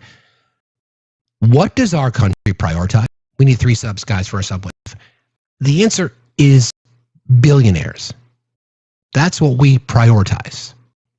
Our system is set up to support and prioritize billionaires, which most of them are heavily invested into the to the military-industrial complex, right? So every single time we talk about nation building or regime change, it's not just because we want to spread democracy. That's a fucking lie. It's about access to resources. How do we get accesses to resources that we don't have? And then we use the United States military to secure these locations as we gain access to these resources. Hey, Gilby. Like, have we not figured it out yet? Have we? Seriously, it's okay, Warner, no problem, buddy. Have we not figured it out yet? Like, this is just, again, I'd never heard about antimony before. I mean, I probably have, but I'd never really heard about antimony. But it's a critical mineral. Critical. We don't have it. We have to rely on other countries to get it. And in the, and is as in the style of the United States, we'll just go take it. Why do you think the talk was about Greenland? It wasn't for national security. It wasn't. It's to do a solid for Russia. Don't forget, there's a big base in Greenland that supports NATO, and they've got a ton of rare earth minerals. We don't know if they have antimony. I've not heard that. They might. Who the fuck knows? It's not about national security. I mean, you can call it that. Sure, I guess. I guess you could make the argument for being objective that when a country doesn't have access to resources to support its military-industrial complex, then I guess you could call it a national security threat. This is just, it's the same script over and over and over again. Are we ever going to learn? Like, are we ever going to learn? Right? I'm going to go with no. I fully believe in transitioning our energy. I fully believe. I don't want to be dependent on oil. I don't. I'm also a realist and a pragmatist that I know it's not going to happen overnight. I know that we have to kind of move that way slowly, right? But we're not positioned to do it. We could be. We should be. We can be if the focus was on things that it should be on. Then you can use diplomacy. We could have been the leader in EV. And have you seen? So, because you sent me down this fucking rabbit hole. BYD. For the EVs coming out of China. I know. They have this one SUV where the fucking chairs turn so that you can talk to the people in the back, and that the seat will also go outside of the car so that you can get into it and it puts you back in the car. Like, what in the actual fuck?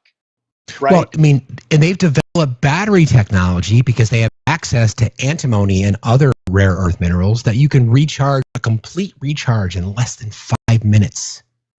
Yeah. 5 minutes. And do you want to know? So let's think that. Let's think. I think it's called BYD. I think it's BYD. Is the largest Chinese, manufacturer? Yeah. Yeah. Why do you think the United States auto workers don't want BYD cars to be sold in the U.S.? That's why. They'll put them out of business. Put them out of business. Some of them are $20K. Yeah, but I mean, some of the premium ones are much more expensive. But you can get a baseline for $20,000.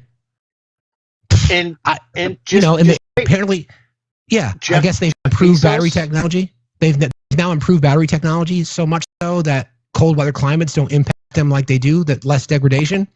That's been my resistance to get one here, just because of what I've been reading about battery degradation in cold climates. Yes. So, yeah. And let's see what Bezos's car? Jeff Bezos does, right? With that, that build BYOC, build your own car. It's like a pretty cool concept, right? Is it called Slate or something like that? Slate, yeah. Yeah. First of all, every time you say antimony, you know what I keep thinking about? Doesn't that sound like something like Iron Man used to power his fucking suit? Doesn't it sound like something straight out of a comic book? The antimony crystals are fading, Captain. If I'd give her much more, she'll blow. We need more antimony for dilithium crystals for the reactor. Damn it, Jim. I don't know. Exactly. Damn it, Jim. I'm an antimony miner. I'm a doctor, not an antimony miner. I just want people to really just, as we have to navigate this hellscape that we're in every single day, there's always a common thread.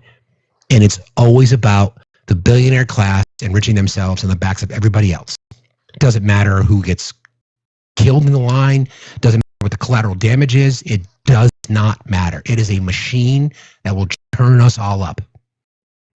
So the rhetoric from the White House is what? There's no ceasefire. There's obviously no ceasefire. It's obviously no ceasefire. Especially when the president gets all pissed off and stops dropping the F-bomb. He's pissed. He's pissed because it makes him look bad. That's all he cares about. It makes him look bad. And I hate to say, blue-eyed, silver-haired guy told y'all last night that when this blows up, he's going to have some explaining to do. And his explanation now is, it's everybody else's fault, not mine. And that's what his base is going to chew on. The funny thing about it is that you get people within the MAGA movement. I want to play this sound for you because, by the way, Vladimir Putin came out with a statement too. Russian president highlighted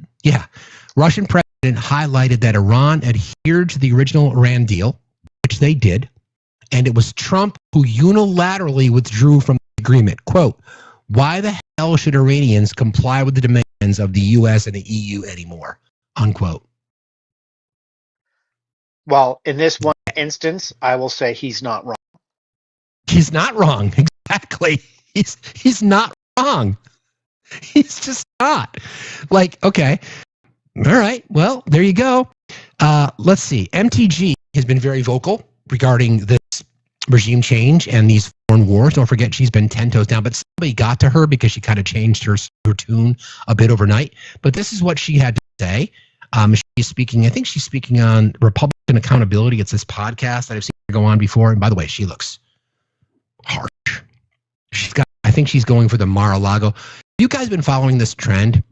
Mar-a-Lago face? The Mar-a-Lago face? I didn't know. Dude, that's a TikTok rabbit hole that you have to. Everybody. You guys know what we're talking about? There's exactly, the Mar-a-Lago makeover, right? It's like, think about Kimberly Guilfoyle and Lara Trump, Christine Noem, right? They all have gotten this particular, like, whatever you do, your gender affirming care, they certainly, I support gender affirming care, so they can go for it, no problem. It would be unfortunate to have gender affirming care outlawed because I don't know what would happen to the Mar-a-Lago makeover industry. Anyway, It's really scary. Like Obi said, you want to go down a rabbit hole? Laura Loomer, another one? Yeah, it's rough. Anyway, this is MTG talking about what we've gone through.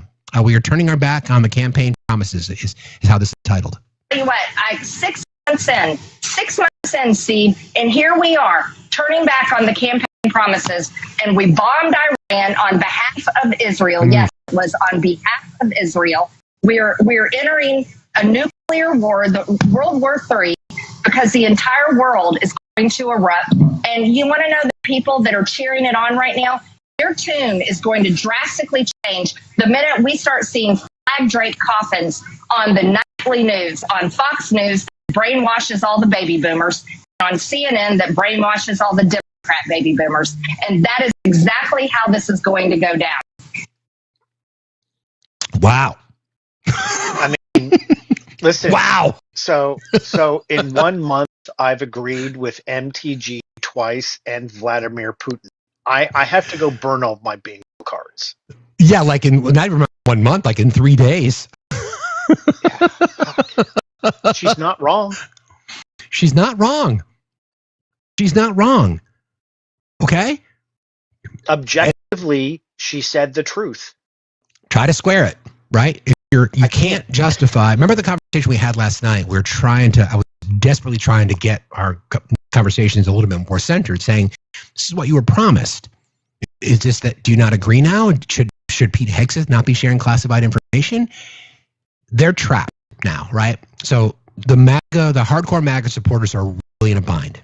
They are really in a bind. Call it out. So when MTG, who is, a howler monkey, speaking in superlative like she does, but she's always been hardcore MAGA, 10 toes down or 6 toes down, as somebody liked to say earlier. She's now calling it out. Like, this is not what we were promised. We were promised no more of this shit.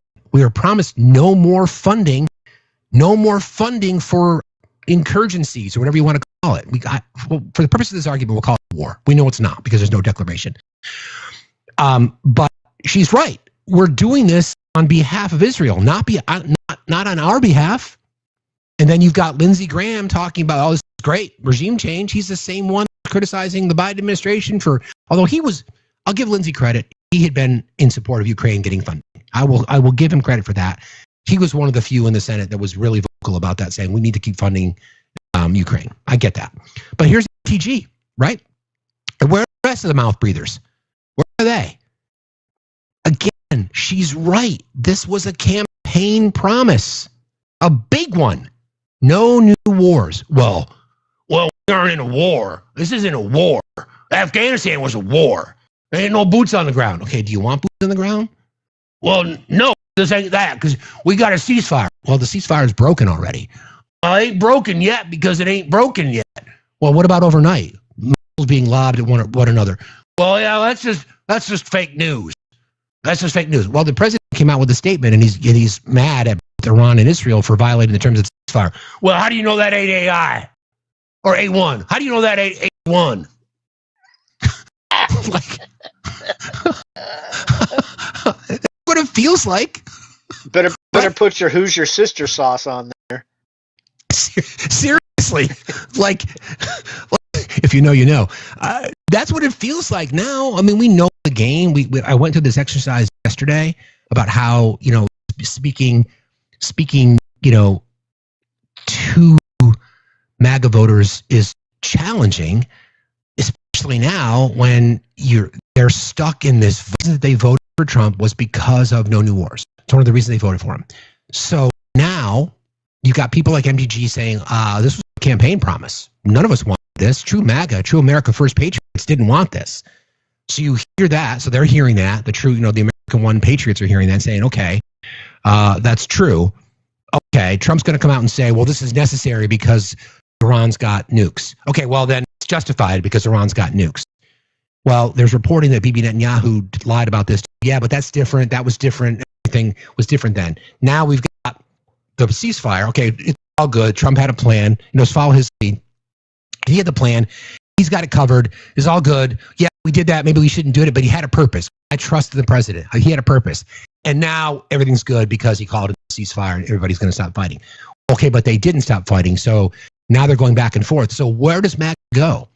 Where do they go? They're going to try to find a way to blame Biden. What about Biden? They're going to try to find a way, figure out some way. They'll try to connect some dot from a foreign policy or diplomacy issue or lack thereof, and they'll try to blame Barack Obama. They'll try to blame Joe Biden. They'll try to blame Kamala Harris because they've got nowhere to go now. This is going to be interesting to watch, I must say. It's going to be interesting to watch. We'll see. Anyway, I don't know. It's going to be wild. The next few days are going to be very interesting. Outsider, how are you today? I'm doing well. How are you? Fine, thank you. What's on your mind? I'm wondering if you could talk a little bit about with the amount of money that we're sending over to Israel and all of the services that they have that we've been denied, like free healthcare, free college. I've even seen that when they retire, they get like free housing. Is this true? Because I can't even get my insurance company to pay for a surgery I need. I don't know. We talked about this a little bit yesterday. I don't know about the free housing things, but we give Israel $4 billion a year. The citizens of Israel get free college, universal health care, and MAGA voters. If you're in here, Paul, Justin, if you guys are in here, you might want to sit down for this one. Women or pregnant, able people in Israel have unfettered access to abortion, reproductive health care. We pay for that. We pay for it. We give them $11 million a day. We give them $4 billion a year. And they get those things. And to our friend outsider's perspective, we don't get that stuff here. So we pay for them to have those things. So MAGA, you have to ask yourself this question. Do you support universal health care? Do you support women's rights to their body? Do you support free college? You don't? You don't? Oh, well then your taxpayer dollars are going directly towards it. Funny, right? Again, how they're in this vice right now, and I'm watching the brain ooze out of their ears. It's quite fun, frankly. We'll research the housing thing outside. I think it's a fair point. I'll get an answer today and get back to you on that. Yeah, I also want to mention, because I am in the healthcare field, so insurance company Anthem has decided that if your surgery takes longer than they think it should take, they're not going to pay for your anesthesia. Yeah, I think that's. I heard that story. I think that got changed just because of the violations of just you can't intentionally harm someone. Because there was to even think that. I know. Yeah, that did come out a while ago, and I think that has been that was changed just because of how when they thought about it. We can't deny somebody if the anesthesia goes over the 5 hours we told them somebody's still in anesthesia. We can't get authorization from a patient that they're going to have to pay more. So they changed that. Yeah, that was a story at one point. I want to point out something when you say that. Women are denied anesthesia all the time. They may not come out and say it. Out anesthesia would boggle your mind. I can only imagine. Yeah, those are case by case, I'm sure. Yeah, that's again another argument for universal health care. But thanks for jumping in, outsider. We'll try to get confirmation on that story you shared. Thank you very much. I appreciate you. You got it. Have a good day. Okay. Let's play the sound from. I want to play the sound from Thomas Massie because there's reporting on how Mr. Trump is going after Thomas Massie. Thomas Massie has been pretty aggressive in his response to the Trump administration about these kinds of things. He's been a bit of a thorn in the side, specifically around the big, bold, beautiful piece of shit bill, which we'll talk about in a minute because there's a couple of changes there. This is not going well for the Trump administration. Nothing is going well for them currently, which is kind of what we told people was going to happen. Anyway, this is Thomas Massie being interviewed on CBS. This is an interesting little conversation here, but here you go. He's a representative from Kentucky. House, who is from your own party, has really rejected this. He said the Article 1 power of Congress really allows for the president to do this. It was a limited necessary targeted strike, he says. Well, he's probably referring to the War Powers Act of 1973, but that's been misinterpreted. There was no imminent threat to the United States, which was what would authorize that. And I think that's peculiar to hear that from the Speaker of the House. Look, Congress was on vacation last week when all this was happening. Speaker, you haven't been briefed on any of We the haven't been briefed. They should have called us all back. And frankly, we should have debated this War Powers resolution that Ro Khanna and I offered instead of staying on vacation and doing fundraisers and saying, oh, well, the president's got this under control. We're going to cede our constitutional authority. Okay, so I share that with you because Mr. Trump did not like that. And he's talking about the War Powers Act, and he's right. The War Powers Act gives the president authority to react and to respond and to issue issue orders if there's an imminent threat to the United States.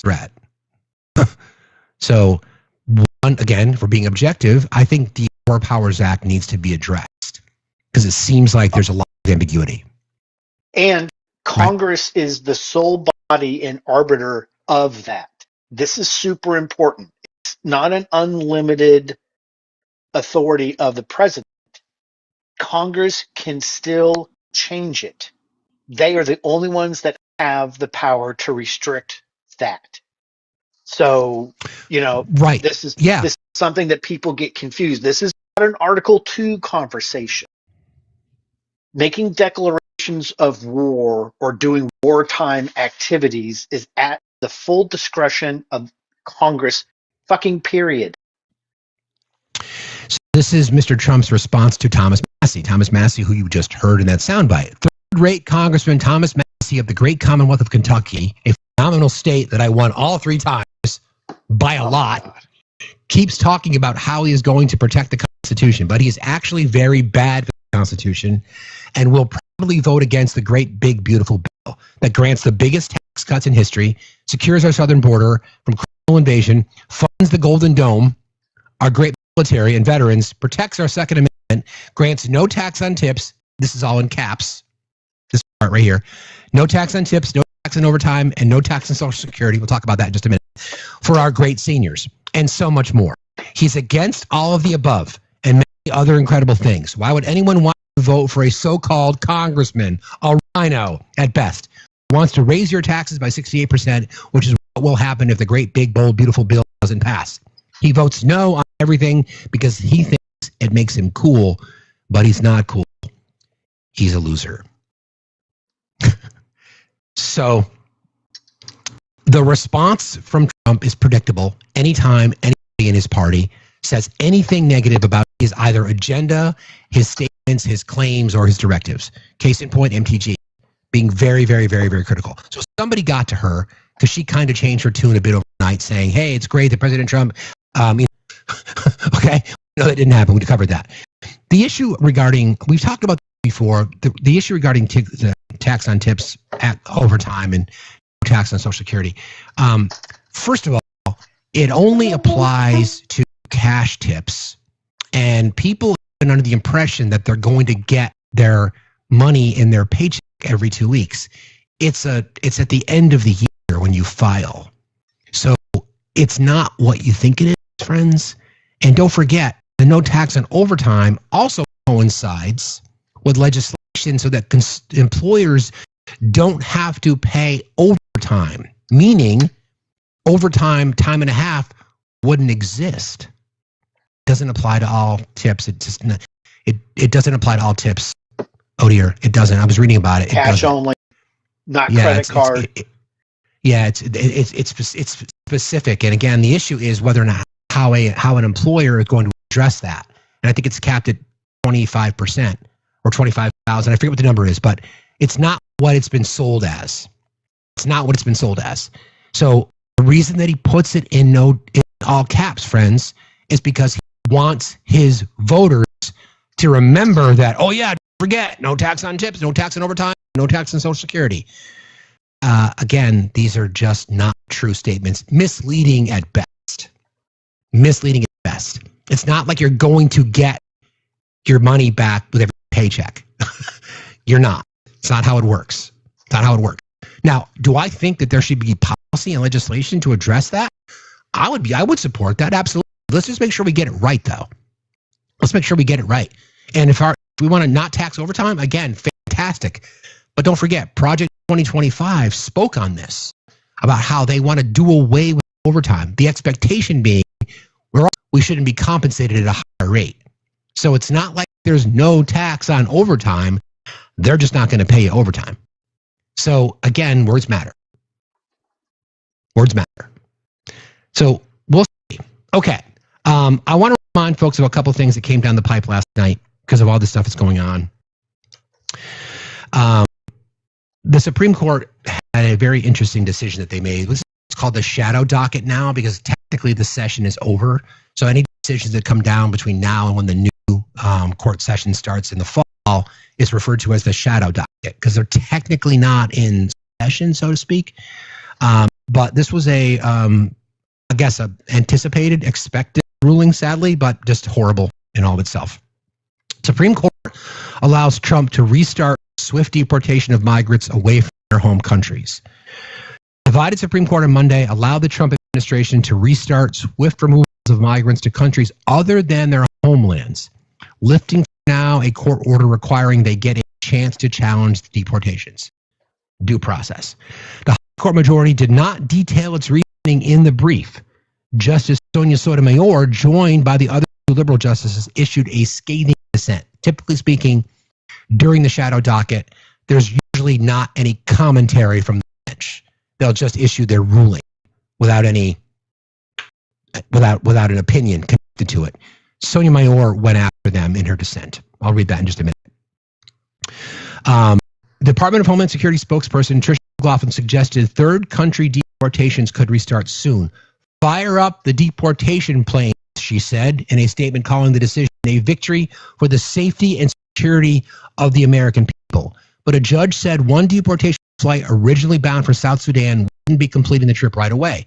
The immigrants in Cuba, they had been convicted of serious crimes in the U.S., and immigration officials said they were unable to return them quickly to their home countries. They face possible imprisonment, torture, and even death if South Sudan said, they face possible imprisonment, torture, and even death if sent to South Sudan, said their attorney, Trina Realmuto, executive director of the National Immigration Litigation Alliance. U.S. District Judge Brian Murphy in Boston said a previous order allowing them to bring up those concerns in court remains in force. The immigrants have been diverted to naval bases in Djibouti. The case comes amid a sweeping immigration crackdown by Republican President Trump, which has pledged to deport millions of people who are living in the United States illegally. Quote, the Constitution and Congress vested the authority in the president to enforce immigration laws and remove dangerous aliens from the homeland. The Supreme Court's actions reaffirm the president's authority to remove criminal illegal aliens from our country and make America safe again. In her 19-page dissent, Sonia Mayor wrote that the court's actions exposes, quote, thousands to the risk of torture or death gives the Trump administration a win despite earlier violating the lower court's orders. Quote, the government has made clear in word and deed that it feels itself unconstrained by law, free to deport anyone, anywhere without notice or an opportunity to be heard. So, what that means is, basically, as I read it, in my opinion, they are free to send anybody anywhere.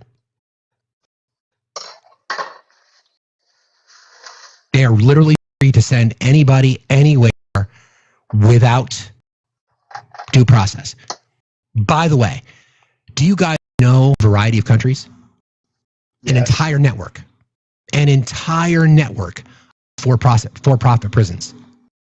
So, and once again, who are the people that stand to benefit from the for-profit prison industry? Those would be people that are at the top of the food chain from a capitalism perspective. So now they'll just turn a blind eye on their investments as thousands of people, I'm not going to say millions, with thousands of people being deported and sent anywhere in the world.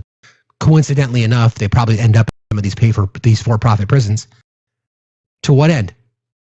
Yeah, they're in the U.S. too, of course, but they're also a network. They're in the U.S. too. But to what end? Now the Supreme Court has ruled that, oh yeah, we're totally fine with that. It doesn't matter. Yeah, it's good. No sweat. Don't worry about it. It's totally fine. And they voted along ideological lines. 6-3. Remember how we had the exercise, the what if conversation yesterday? Like, what if there was a 6-3 liberal majority? This wouldn't have happened. It wouldn't have happened. Women wouldn't have lost their rights to their body. There would be no Citizens United. Blah, blah, blah, blah, blah. Please vote. Please vote. What's going to happen your voices. To the husband of the Cuban artist who has been arrested and will be deported after she made that little Trump song for Cuban for Trump? Oh, right. Good point. I wonder where he's going to end up. It's a good point. It's a very good point. Okay, I've got some other talking about, I don't know, the future of the Republic. Lisa Murkowski. Let me finish this. This was TG kind of reversing her tune. So initially she had said that it was a bait and switch. Trump calls out Iran over strikes, and then she had a chance to speak with Manu Raja about the pending ceasefire. We played the sound for her earlier. This is not what we voted for. Blah blah blah. You know, cackling from her three-toed perch with her talons kind of dug in. MTG has not yet gotten the Mar-a-Lago makeover. So she's been a little bit, I don't know, somebody got to her. That's what I'm trying to say. Somebody got to her between when she made that statement, I believe it was on Saturday, and yesterday or last night. So this is what she had to say. Obviously, has been one of the most vocal of those saying he shouldn't have done the strikes. She said this to Raja just a few moments ago. Take a listen. And we saw President Trump's measured response, and his message on Truth Social is exactly the same messaging that we elected him for. He wants peace, he wants us to end, and he's going to urge Israel that it's time to end. I believe you said that to Manu before the president posted about the ceasefire. Of course, that comes a few hours, I think, after she posted on on X. It feels like a complete bait and switch to please the neo-constitutionalities that MAGA hates and who were never Trumpers. What? Yeah, well, that's stupid. What? I'm sorry. What? What did she say? Where is that? Where is it? Okay, remember what she just said in that statement, right? This is exactly what we elected Donald Trump for. Remember that, okay? This is apparently the other side of Marjorie. Tell you what, I'm 6 months in, Steve, and here we are, turning back on the campaign promises, and we bombed Iran on behalf of Israel. Yes, it was on behalf of Israel. We're entering a nuclear war, World War III, because the entire world is going to erupt. And you want to know the people that are cheering it on right now? Their tune is going to drastically change the minute we start seeing flag-draped coffins on the nightly news, on Fox News that brainwashes all the baby boomers, and on CNN that brainwashes all the Democrat baby boomers. And that is exactly how this is going to go down. Okay, that's interesting. That's really an interesting pitch. Go back and listen to what she had to say in response to this. Was hours later.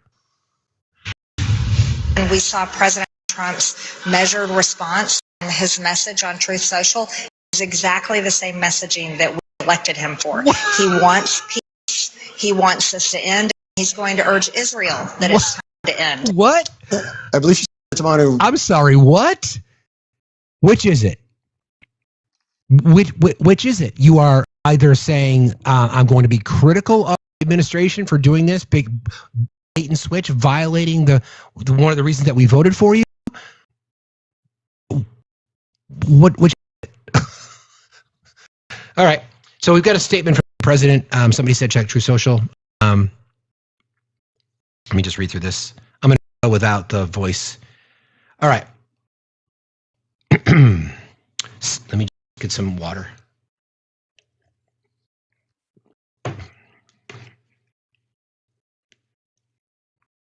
Oh boy, buckle up.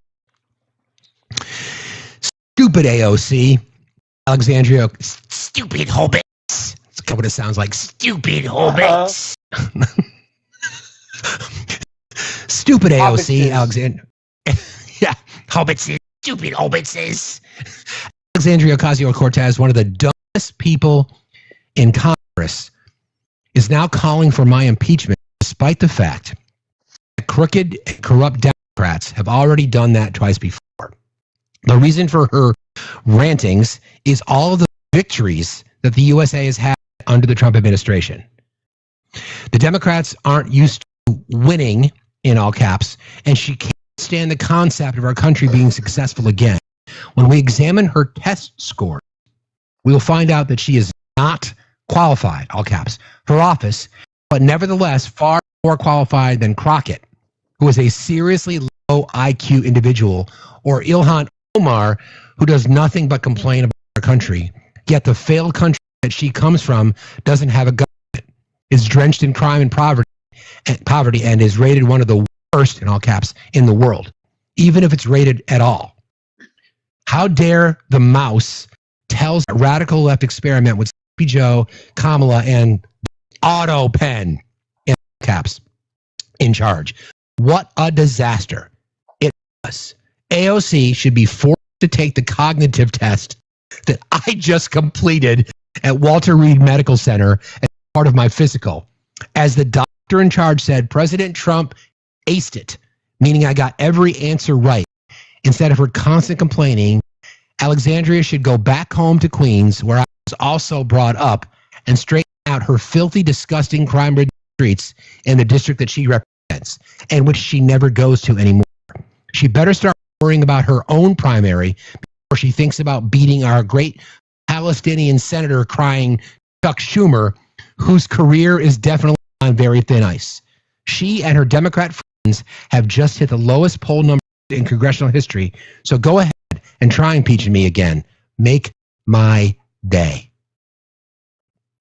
First off, the professor from Penn said that Trump was literally the stupidest student he had ever had in a 40-year career.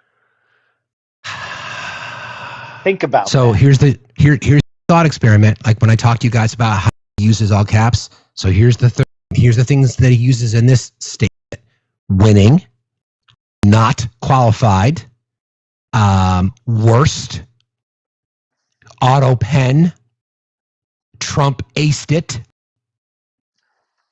Make my day. What were those things? A lot of those called? like a confession. Yeah, like I don't want to say they're mad libs, like this right, but it was almost like you had like you could lay this little. No, it was like a sheet of paper. It had holes in it, and you could put it on top of something. It was like a decoder, like a decoder puzzle. And depending on what sort of screen you used, you could pull certain words, and you could make I don't know, not Scrabble, but it's in my brain. Like I said, I have got a head full of useless information, so that's tucked way back in there somewhere. But how he speaks. Think about those are threats. Thank you, Charlie. You know what I'm talking about, right? Thank you guys. Called? I'm not losing my shit. Yeah, I don't know what it's called. God damn it! Mad libs. Where's Bill? It could have been password. It could have been password or something like that. Yeah, it's something. See, Gen X for the win. Hose water neglect.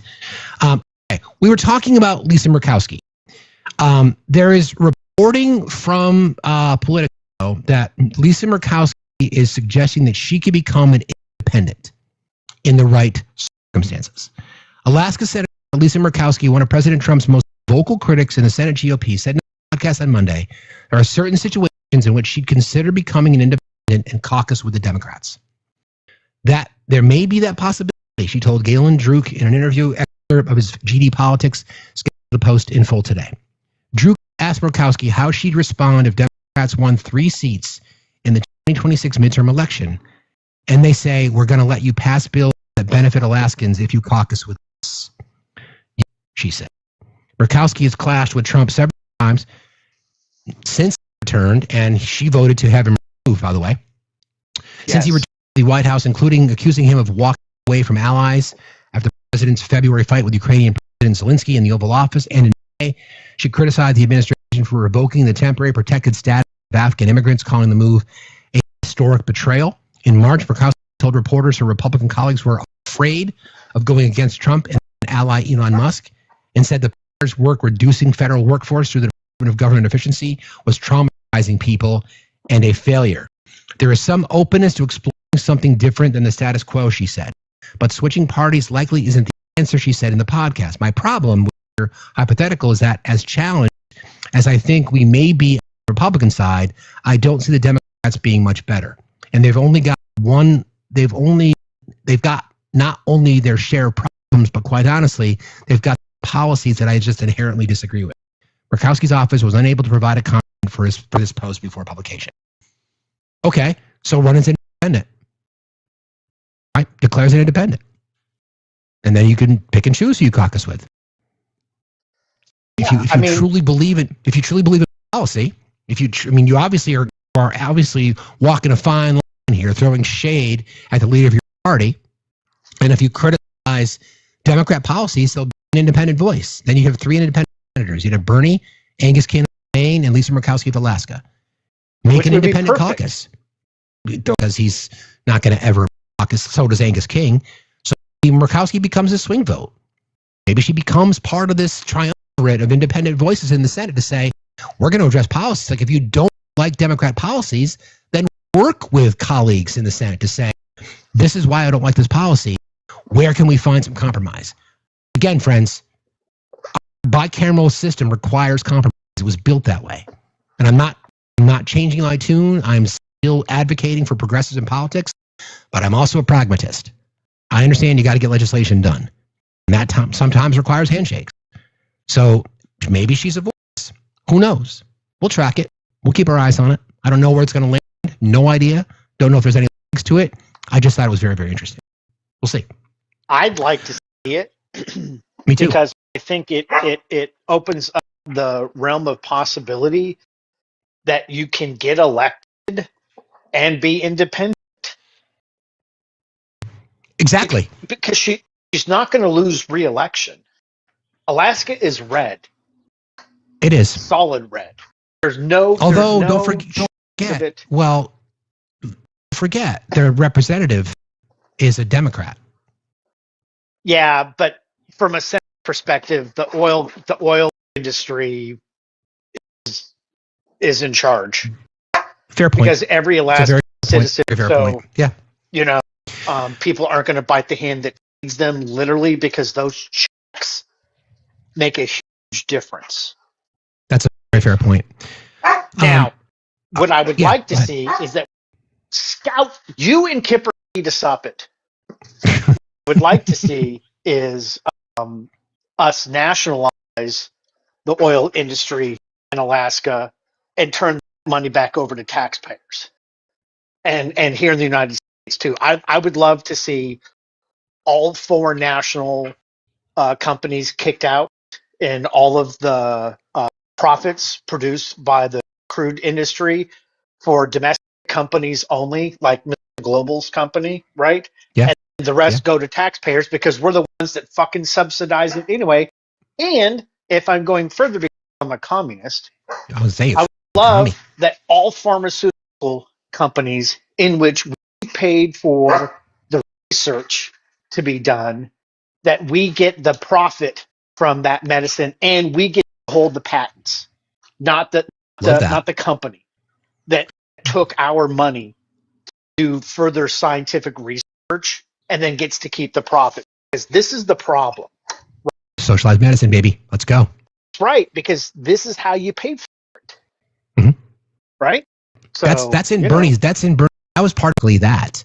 Yeah. Exactly that.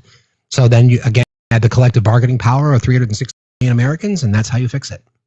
Right. That's just fantasy, right? And then the woman that we should have that fucking shit.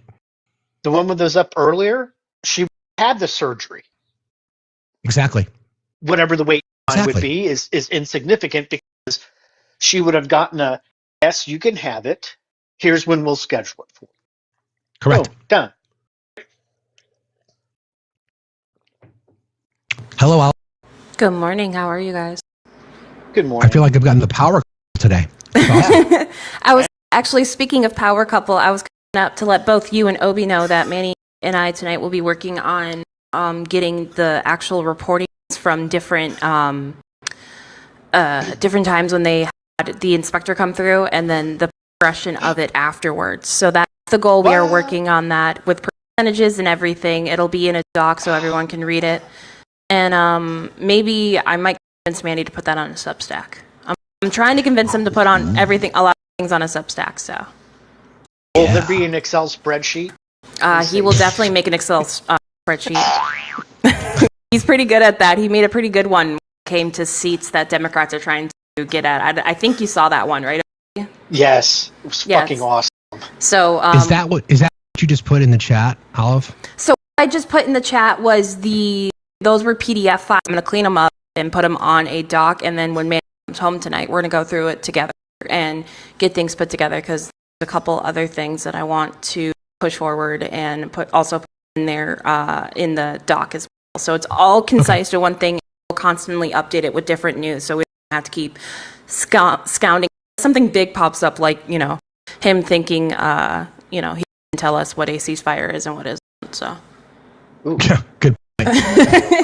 Well, yeah, no, we just wanted to give some exciting news and talk about exciting Excel sheets and documents. So I appreciate you very much for that. That's we appreciate you guys. Yeah, if you want to come tomorrow and take us through it, if that works, then let me know. Yeah, absolutely. Well, I love you guys so much. Not as much as I love Manny, but I love you guys. I love you too. Love you back. See you later. Bye. See ya. Bye, guys. So that's awesome. Again, I agree. Just a little more news. This is again from Al Jazeera. This was 16 minutes ago. Iraq's foreign minister congratulated Qatar on the Iran-Israel diplomacy. Iraq's foreign minister of Foreign Affairs, Ministry of Foreign Affairs, said in a statement on Telegram that it congratulates the sisterly state of Qatar on its diplomatic efforts and mediation endeavors contributed to reaching a ceasefire agreement between Israel and Iran, reflecting its role in supporting regional stability. And suspected of spying on military sites, a European national was arrested by Iranian authorities in the southern Iranian province of Hormozgan, reported by the Fars news agency. The person was accused of spying on sensitive and military areas. According to the report, since the outbreak of the conflict with Israel, Iran has arrested dozens of people and unalived several accused of spying for Israel. Earlier today, Iranian state media reported that 6 people were arrested in the western Hamadan province for allegedly spying for Israel's Mossad. This was 32 minutes ago. Explosions heard near the Iranian city of Bab al-Sar. The Iranian Students News Agency, or ISNA, reports witnesses hearing explosions near the northern city of Bab al-Sar, where air defenses have been triggered. The report said ambulances are heading toward the area. We'll bring you more information as we have it. EU's top diplomat urges Israel and Iran to respect the fragile truce. In a post on X, EU Foreign Affairs Chief Kaya Kalas has expressed cautious optimism about the Israel-Iran truce. The announced reprieve in fighting, again, the announced reprieve in fighting, there is no reprieve in fighting. All sides should stand by this, refrain from further violence. She also expressed solidarity with Qatar following Iran's attack, working towards the end with all sides. Israeli police and IRGC intelligence officials in the attack. Israel police and IRGC intelligence officials in the attacks yesterday. So just this reporting here, this is interesting. What I just read. So there's reporting from northern Iran that explosions were heard. And yet there are still people talking about the fragile truce. And Mr. Trump is pissed at both countries for violating the truth. This is what I mean by this information, muzzle velocity of information. This is exactly what I mean, right? My head is spinning, trying to navigate this. I'm going to go by, in this case, because of Mr. Trump's reaction and because of the fact that both Iran and Israel have accused the others of violating the truce, that there is no ceasefire. Yeah. Right? We know that. There never was. There was rumors of, and there was ceasefire terms apparently delivered but never a ceasefire. There was a concept of a plan. Fair point. Fair point. Concept of a plan. All right, we talked about money before, and I'm gonna go through. This addresses what's referred to as Rothschild rule, and unpack the anti-Semitism connected to this, because the Rothschild rule, as it relates to Israel and Iran, people can draw their own conclusions. As we discuss this in terms of how everything leads back to the money trail, as you pull the thread, I want to explain what this is, where it comes from. The Israeli-Iran war, the billion-dollar business hidden behind religion. Okay.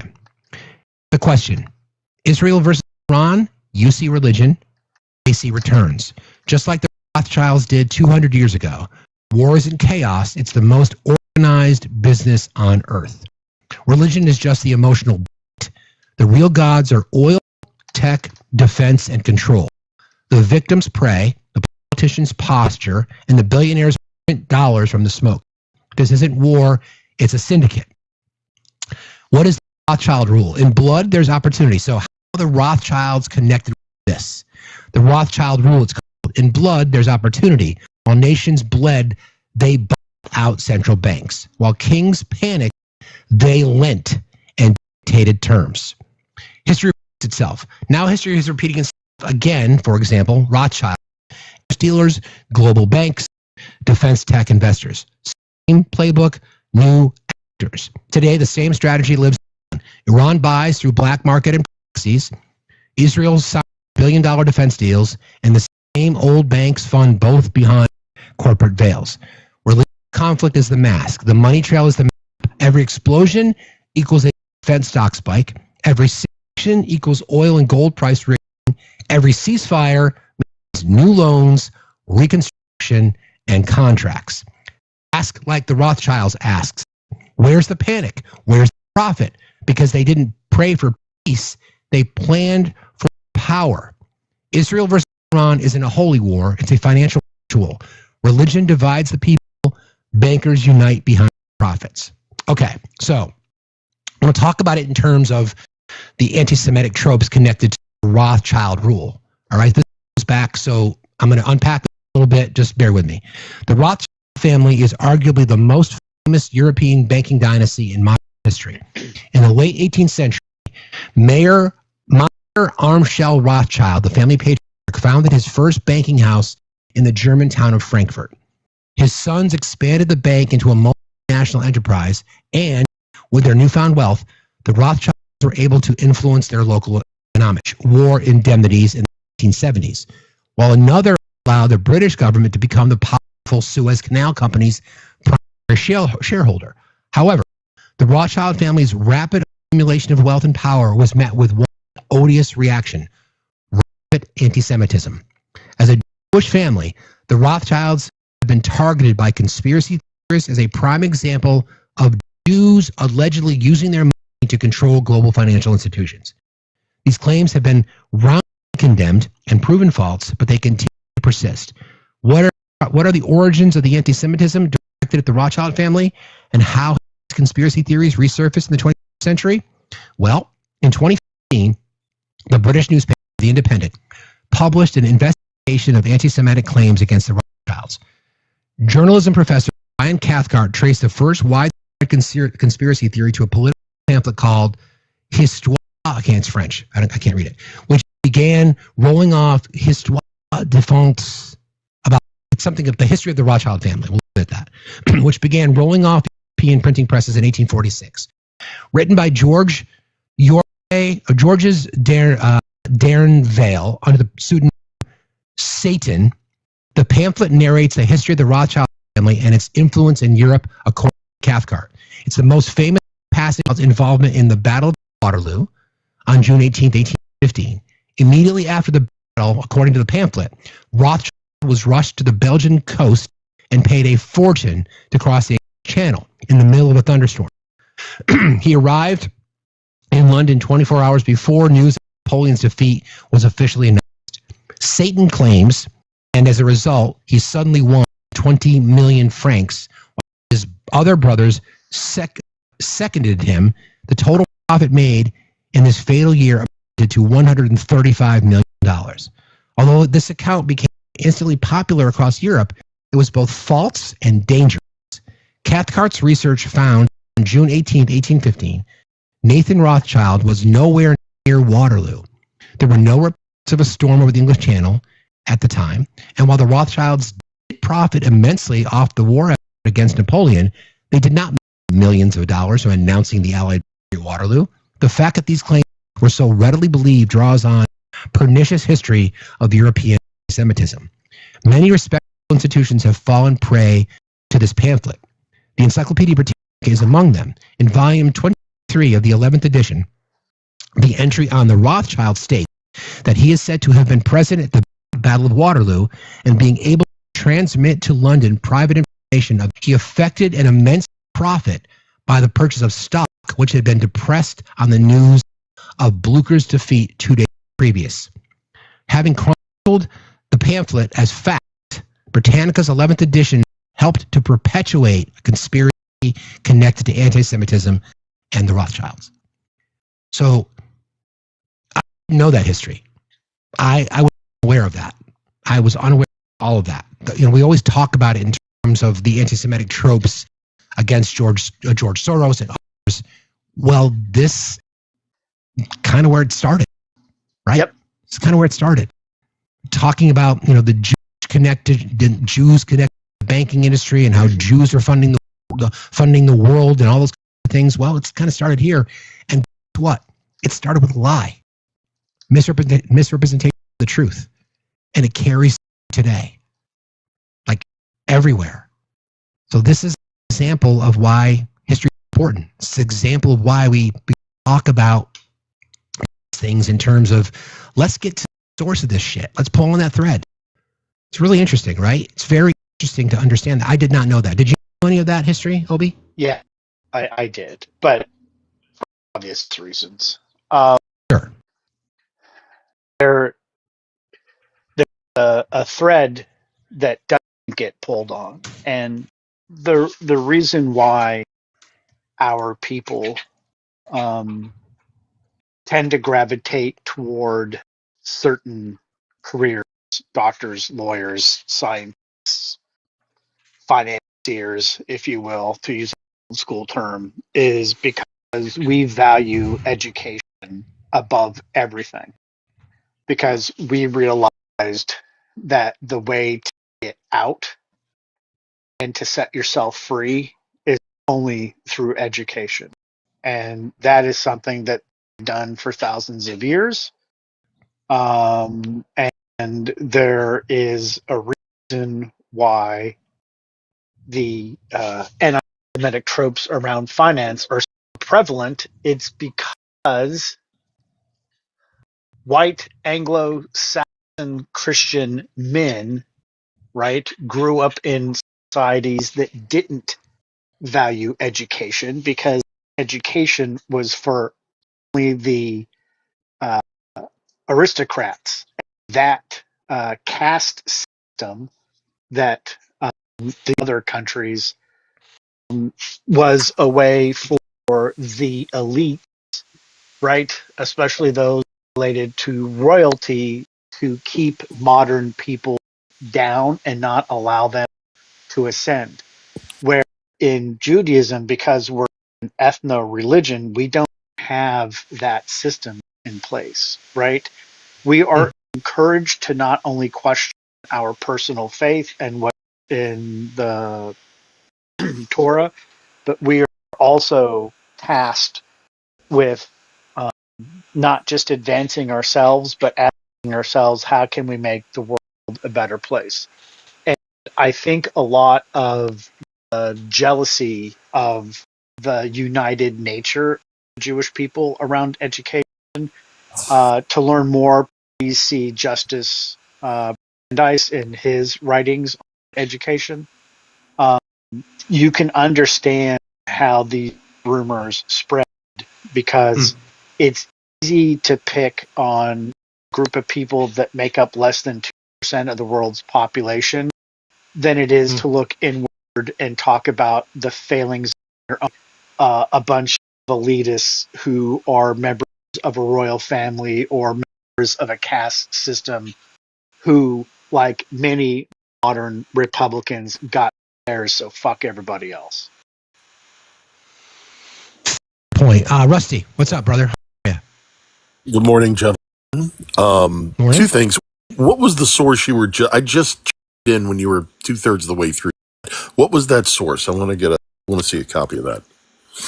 That was from. Let me see. Let me go back up here. Hold on a second.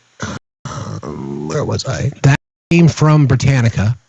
The history of where does the anti-Semitic conspiracy theories about the Rothschild family come from? I'll post it. I'll copy and send it to you. Thank you. I appreciate it. And the reason I'm asking, just yesterday, I was in a live with a young man defending the other side of the aisle, and I was trying to bring up a point about billionaires. And I said, "Do you know who the Walton family is?" And he said, "No." I said, "Well, they're the ones who own Walmart, and they are the wealthiest family in America." And his immediate response was, I said, "Wow, you've been listening to wrong podcasts." And this kid was probably 20, 21. And I'm like, I've been hearing about the Rothschilds and the Trilateral Commission since I was in high school. And holy crap, I hadn't heard that name mentioned in a long time. And, George Soros has, become the big target. Yeah, the boogeyman now. Yep. But that's still around. And it's an anti-Semitic trope, obviously, but just that hasn't been debunked among any of these, window lickers. Yeah, I mean, it's not even just the window lickers. It's the people who still just lean in on the anti-Semitism and try to draw comparisons to things that they don't understand, which is just that's the dumbing down of America. What's the main driving initiative under George Soros is furthering graduate school level education for free people. Semitic tropes always come back to two things and two things only. Having education and providing education, and the fact that, yes, once we go to school, we tend to work in particular areas. Why? Because they pay well. Why are we as a people, forget everything else, just objectively, why are we as a people who make less than 2% of the world's population always being judged by the fact that we believe highly in the value of education and that we become doctors, lawyers, scientists, and we work in the world of finance? That enables us, who are less than 2% of the world's population, to be able to provide for ourselves and our communities. Take care of our own. And we can because we have levels of education and we work in particular fields that pay well. That's not a conspiracy. That's just how shit happens. Right? Yeah. And yes, for as many of us that are doctors, lawyers, scientists, and work in finance, there are just as many that work in social services because that's a calling for them too. So see that comes from these conspiracies, right?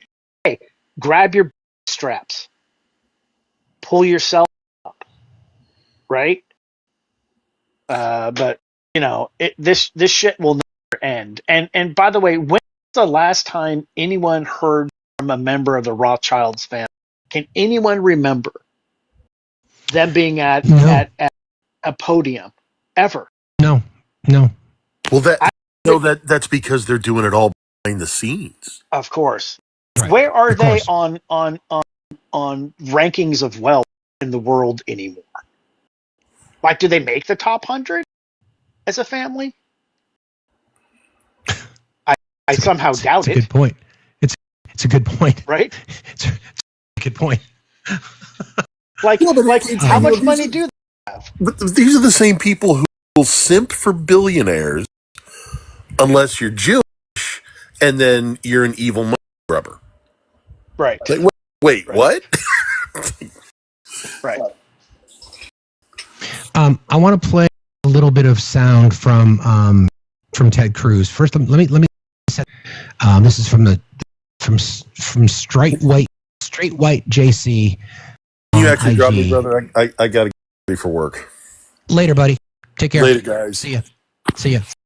All right, so I'm gonna play this sound for you because it speaks he's speaking about Ted, and then we'll follow it up with the interview that Ted Cruz did as it relates to what we're talking about here. So I think it's important for context because everything is related. There's nothing breaking specifically regarding. We'll keep eyes on the prize, so to speak. There's nothing specific around the ceasefire or any issues. We're going to close today by talking about the big, bold, beautiful bill because that is still churning through while we're spending hundreds of millions of dollars to fight Israel's war. We continue to fund them to the tune of $1 billion annually so that they can have universal health care, so they can have free college, and that women can have rights to their body. But yet we want to kick tens of millions of people off Medicaid, deny children of eating, all kinds of other things. That is still happening. But this is an interesting. I just love the way this guy broke this down. So here you go. This is for your pleasure. Friends, Senator from Texas, one of the largest states in the nation population-wise, says, I support Israel. My foreign policy as a U.S. Senator is to support Israel. Why? Because the Bible says so, even though I don't know which verse, I don't know the context, I don't have any kind of robust theological interpretive framework for that, but I'm just telling you that's what somebody taught me in Sunday school 40 years ago, so that is what I'm going to use as how I should approach foreign policy when the stakes are nuclear war. That is Christian nationalism in a nutshell. It's a theological imposition on politics that says because that is my theology, it is a legitimate position in the public square, and I'm not going to defend it using data. I'm not going to give you reason in terms of strategy or geopolitical maneuvering or just considerations about power, loss of life, what the outcome might be. Nope. Simply, the first reason I support Israel is because an ancient text that I don't really know anything about supposedly says so, even though I can't tell you where or how. We round up Iran. That's right. Tucker.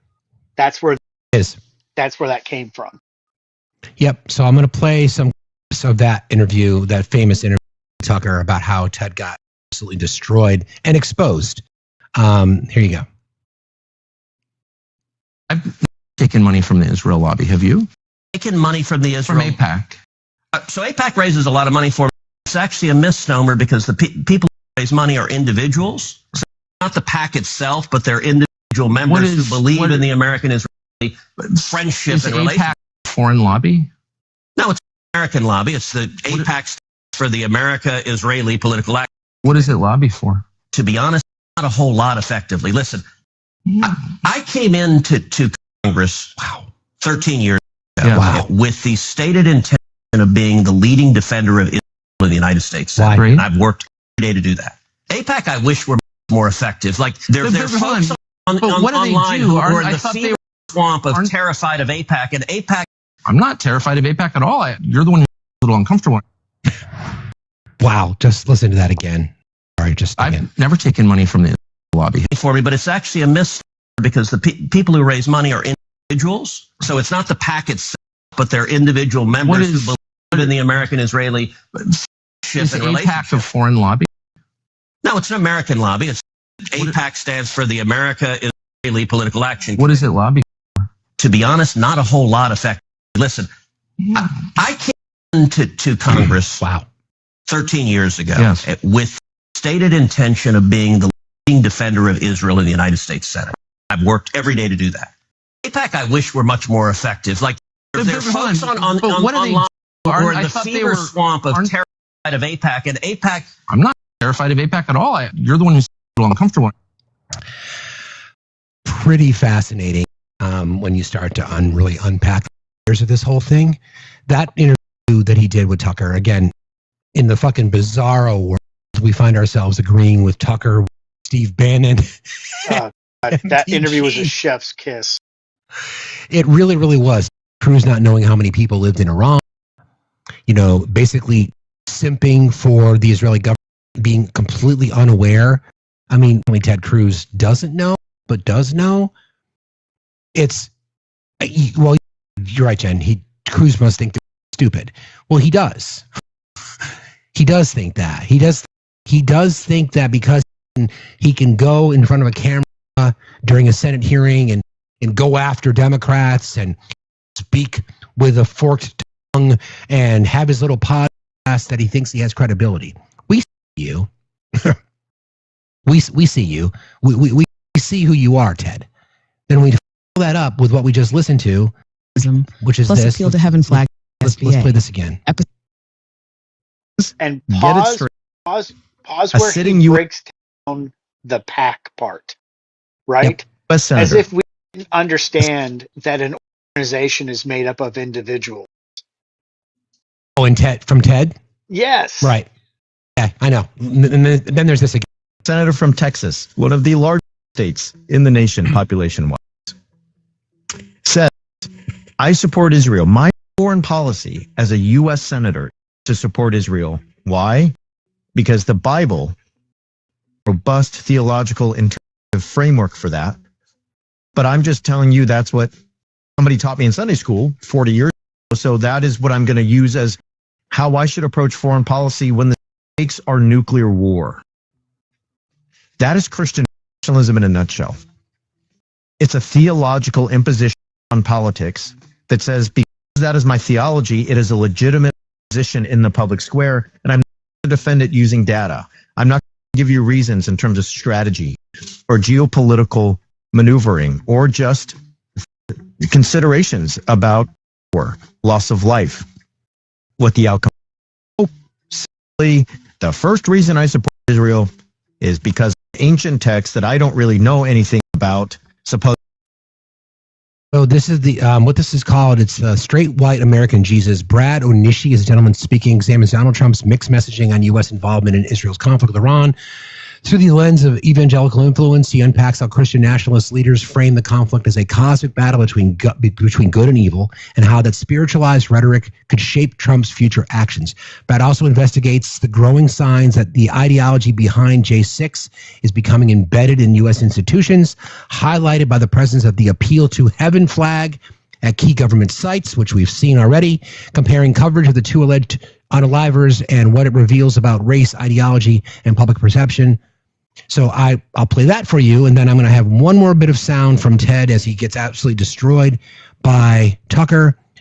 This is how much of a fraud Ted Cruz is. Sunday school, I was taught from the Bible, those who bless Israel will be blessed, and those who curse Israel will be cursed. And from my perspective, I want to be on the blessing side of things. Of those who bless the government of Israel? Those who bless Israel is what it says. It doesn't say the government of, it says the nation of Israel. So that's in the Bible. As a Christian, I believe that. Where is that? I can find it to you. I don't have the scripture off the tip of my... You pull out the phone and use the... It's in Genesis, but... So you're quoting a Bible phrase. You don't have context for it, and you don't know where in the Bible it is, but that's like your theology? I'm confused. What does that even mean? Tucker. I'm a Christian. I want to know what you're talking about. Okay. Where does my support for Israel come from? Number one, because biblically we're commanded to support Israel. But number two, hold on. Hold on. You're a senator, and now you're throwing out theology, and I am a Christian, and I am allowed to weigh in on this. We are commanded as Christians to support the government of Israel? We are commanded to support Israel. And what does that mean, Israel? We're told those who bless Israel will be blessed. But hold on, define Israel. This is important. Are you kidding? This is a majority Christian country. Define Israel? Do you not know what Israel is? That would be the country you've asked like 49 questions about. So that's what Genesis, that's what God is talking about. The nation of Israel, yes. So is that the current borders, the current leadership? He's talking about the political entity called Israel? He's talking about the nation of Israel. Yet nations exist, and he's discussing a nation. A nation was the people of Israel. Is the nation They're the God's descendants of referring Abraham. to in Genesis, is that the same as the country run by Benjamin Netanyahu right now?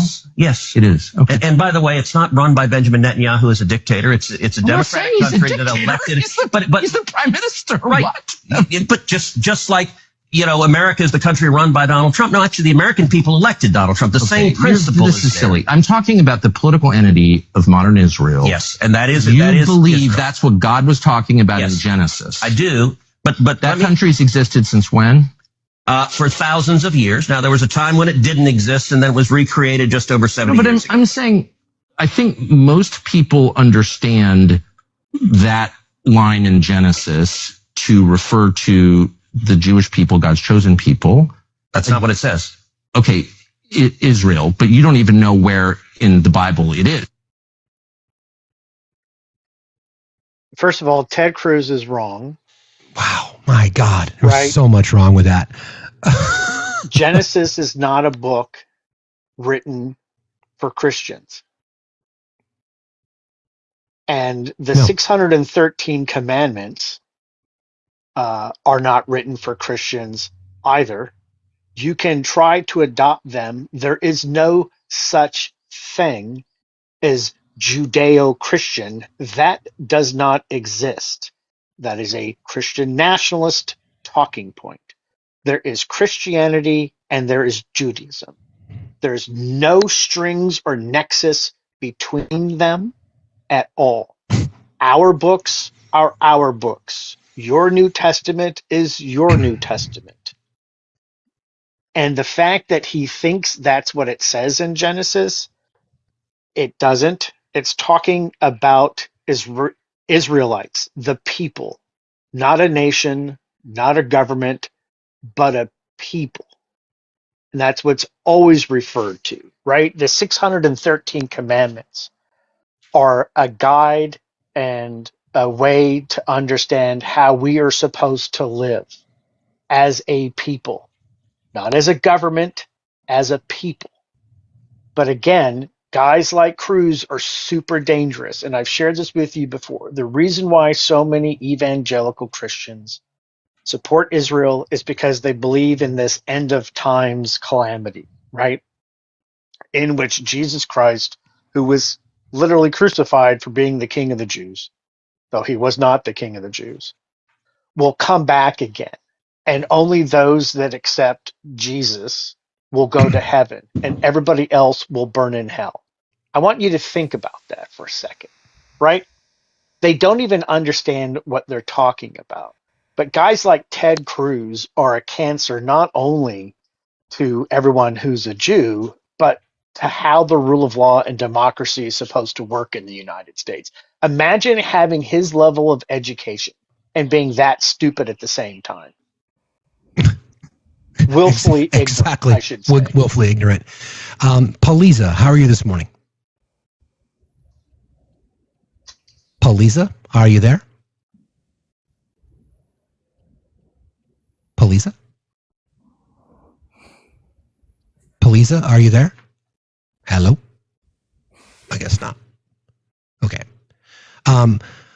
So the reason that these things, in my opinion, are important to have these conversations from a context perspective is that you've got Ted Cruz, who obviously is woefully ignorant about his own claims to history, and yet using the power of his position to not only influence policy, but to support policy based on lies told by Bibi Netanyahu, because in his mind, he told you, my duty as a Christian is to defend Israel. First thing he said, I wanted to be the most pro-Israeli senator ever elected. So that means, so where do you draw the line? So then does that not allow you to be critical of the Israeli government? Does that not allow you to question why global intelligence says Iran does not have a nuke? Only Bibi Netanyahu does? Where do you draw the line? By the way, friends, we are 6 subscriptions away from our goal of 325. If you could help us out with that, appreciate it. Don't forget about our gifting goal. Seriously, where's the line?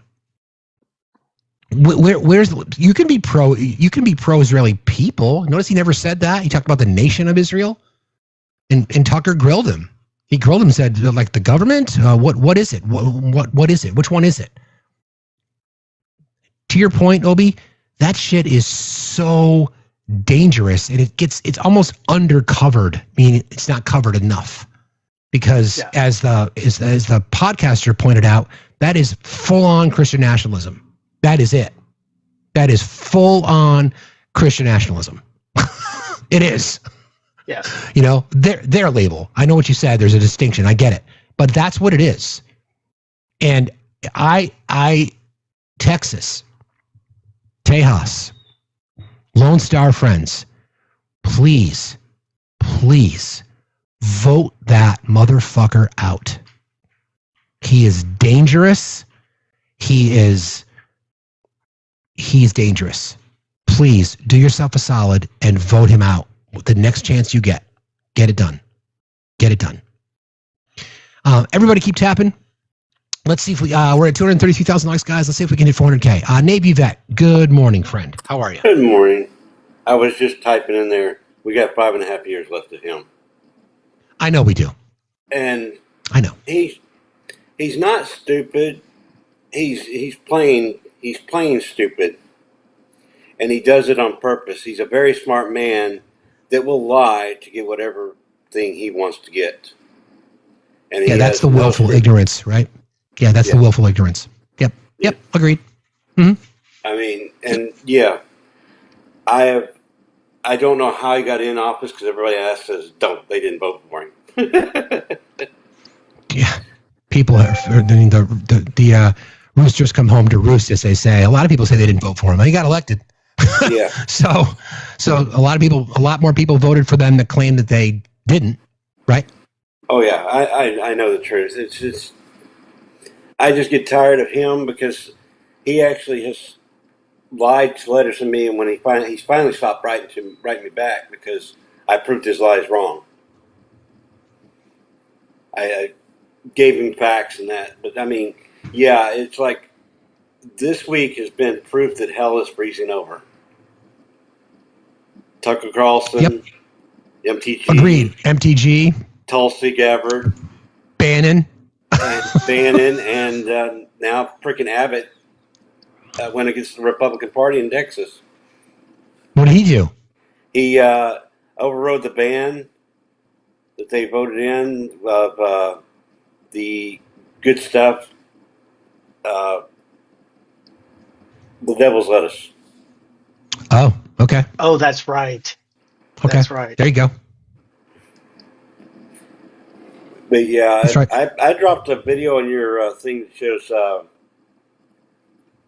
Netanyahu and what he has said since 19-something, before 1970, or in 1970s, when he started this, saying it's 3 to 5 years before they had this. And he's been saying it ever since. And even in 1992, he said the exact same thing in a Senate comprehension hearing. Or Senate hearing. Yeah, well, I mean, these are the people that should be on our watch list. I mean, if there's not motivation to vote out somebody like Ted Cruz, if we can get more voters to show up in the primaries and we get more voters to show up, I know that there's a lot of suppression tactics in the state of Texas. We see that all over the place. I know Houston got suppressed like crazy. So when you got to step up, folks, we can no longer tolerate this shit. Maybe that. Yeah. As always, for jumping in today, friend. I appreciate you very much. Not a problem. Thank you for having me up. See you later. You got it. So the mods were on the question that you asked, Obi, about the Rothschild family's worth. Okay, it says the combined wealth of the Rothschild family across all its branches is estimated to be $15.7 trillion. A more conservative estimate from a Sunday Times report in 2023 said the Rothschilds were worth $1 billion. That's a pretty big disparity. The family did not appear on the outlet's 2024 rich list. What companies do they own? The Rothschilds own and sit on the boards of various companies. Nathaniel Rothschild was the co-chair of the hedge fund Atticus Capital from 1996 until it closed in 2009. He is now executive chairman of the board of the directors at Volex, an electrical manufacturing company. Lynn Forster de Rothschild is the CEO of E.L. Rothschild, a company with investments in media, including the Economist Group. David Mayer Rothschild launched a sustainable clothing brand called Lost Explorer. The brand also sells mezcal. There you go. Okay. Let me just check back with Al Jazeera here. See if we have any other updates. Anything new? Employees and visiting families among the unalived at the Evin prison. The Iranian judiciary says several employees and visiting family members We're on live as a result of Israel's attack on the Evin prison. State media reports authorities in Iran previously reported deaths at the facility, but had not given further details. Iran's president, this was 17 minutes ago, Iran's president says the country will not attack unless Israel does first. Iran's president, Mossad Pezeshkian, has said Iran will respect the truce with Israel as long as Israel does, reports Iran's Nour News media. He also said that Iran is open to dialogue and would protect the interests of Iranians at the negotiating table. That's good. Netanyahu sees boost in popularity, might be tempted to call snap elections. Interesting. 28 people lost their lives in Israel during the conflict with Iran, but for Netanyahu, it's been played as a success. The Israelis rallied around the flag. They were behind Netanyahu's decision to attack. If the ceasefire holds, Israel will have resisted being dragged into any sort of war of attrition. It's taken under 2 weeks for Netanyahu to claim achievement of the goals he set in launching the June 13th attack. Netanyahu said his goals were to destroy Iran's nuclear program and its missile capabilities, and that is what he's done. There are 20 evacuation flights setting off from Israel today to pick up Israelis stranded abroad. The country wants to show a return to normalcy. The focus will return to Gaza, the captives in Gaza, and the honor and the horrors Israel is committing there before there's too much focus on that. Netanyahu might be tempted to ride the wave of his popularity and call for an election. The death toll, by the way, in Gaza just passed 65,000, FYI. Interesting, though, that statement, right? He's got a window now because as soon as this tempers down, the focus, rightly so, would go back to the G-side in Gaza perpetrated by the Israeli government. So he wants to have his snap election now. That shouldn't surprise anybody. Nope. That's the latest. Is anybody else in the request box? Toodle's there. I'll bring up Toodle, and I think we might wrap, guys. I'm spent. Toodle. Good morning, brother. How are you? Another. Barely hear you, my friend. Oh, let me get my phone off my stand. Maybe that's better. That's better. Yeah. Good to see you. How's it going? Stand. I know, evil stand. It's because I have it here. Yeah, I like how I forget who it was earlier said that you're. I think it was Manny that was talking about how you're the his replacement for Steve Inskeep in the morning on NPR. I get those vibes too. I said it may not be Steve Inskeep, but it's definitely Steve still in the morning. Thank you. I appreciate that. I had the pleasure of meeting Steve Inskeep a couple times in my life. And he's an awesome. I'll take that as a massive compliment. Thank you very much. That's one thing I miss. I work from home, so I miss that, like traveling on the road and hearing that NPR because they still do great stuff. But so you're definitely my replacement, and I love. Thank you, bro. I appreciate that. Thanks a lot. Yeah, definitely. Smartest chat on TikTok. Damn straight. Smartest. Damn straight. And the facts still matter. Now I came up today because you're talking about something that's really important is the YT nationalist angle on all of this is with dating back to this Rothschild's conspiracy, which has direct ties to what the Mustache Man was using in the early 19th century, which was the Protocols of Zion. I'm sure Obi you're familiar with. Yeah.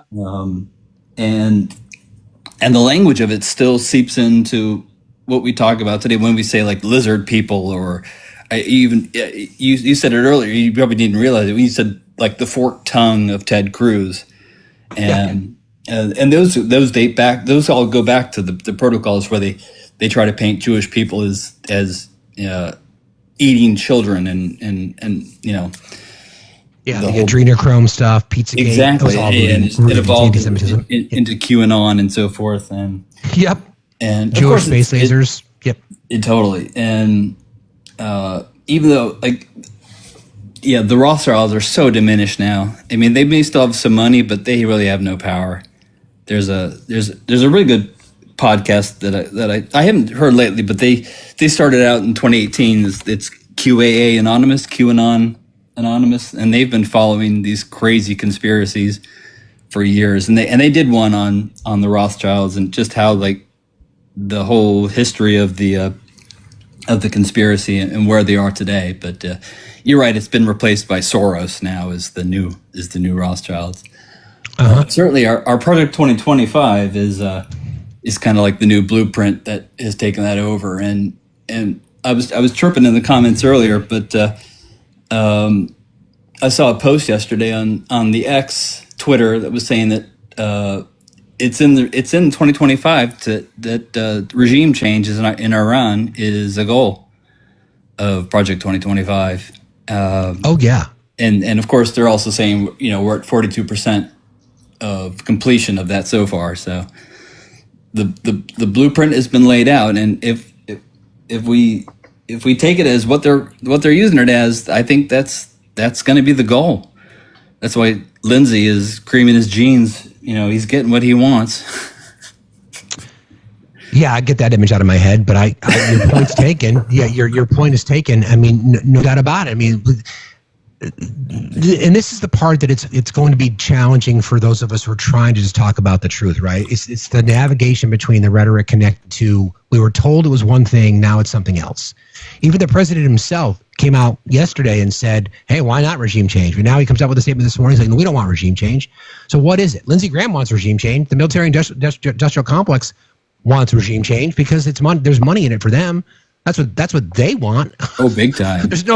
Yeah, that's what they want. So who's going to win that fight? The people who always win. The billionaires. The military industrial complex will always win in the end. I think absolutely. I think there was a CNBC interview like a day or two after Israel started attacking Iran, and I think it was they were interviewing the CEO of Lockheed Martin, and he was saying he expects the next 3 to 5 years will be record investment in our company.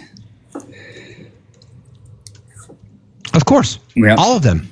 I mean, and then look at the stock portfolios of many members of Congress.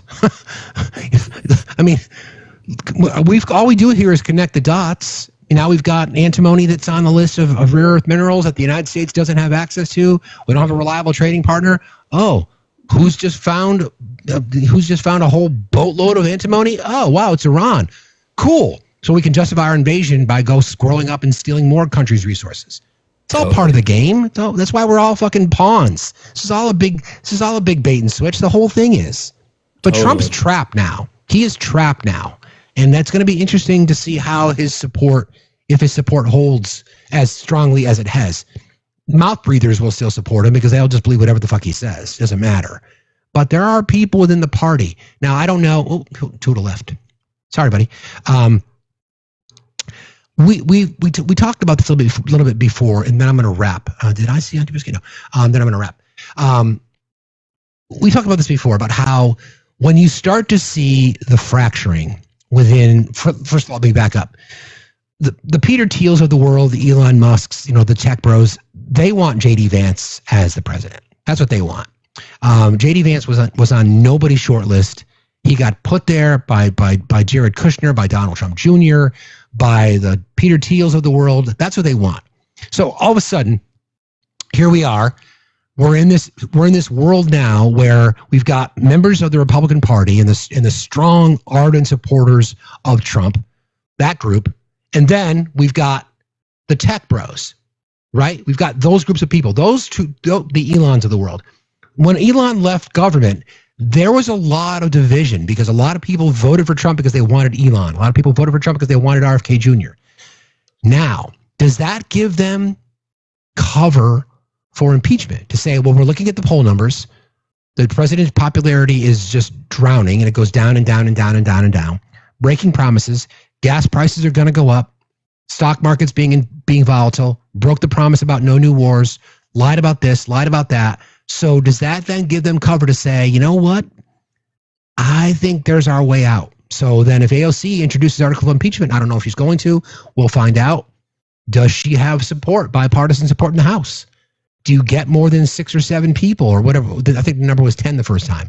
Does that number grow to 20 or 25? And then will Mike Johnson even bring it up as a floor vote? In this case, I think he has to. Oh, I don't know. We'll research that. So that if you get big numbers like that in the House, does that give people in the Senate saying, okay, we're getting a lot of pushback now? And do they either invoke the 25th or agree to remove from office? I don't know. These are the mechanisms that are working. This is the kind of stuff that's working in my head. And then does that then give them cover? Because the timing is such that J.D. Vance would be able to serve 2 terms based on when he were to be installed as president. I think it has to be day 370 or 731 after 2 years, something like that. I don't know. We'll get there. Vance would be worse. You're right. He would be worse. But the difference is J.D. Vance is not popular at all.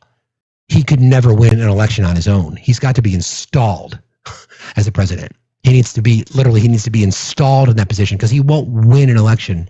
He's got to be installed. Trump was popular in his party, so they used him, a means to an end. Right. All right. This has been great today, friends. I just checked. There's no additional updates. We'll keep watching this. Obi, any final thoughts? So I just checked. The Rothschilds family did buy back Rothschilds and Company, but for only $4 billion. So they're not worth $15 trillion. Yeah, it was weird. What a disparity in numbers. So there's this they own 80% of the world's wealth. No, they don't. So one of the Rothschilds is married to Nikki Hilton of the famous Hilton Hotels and Hilton Sisters.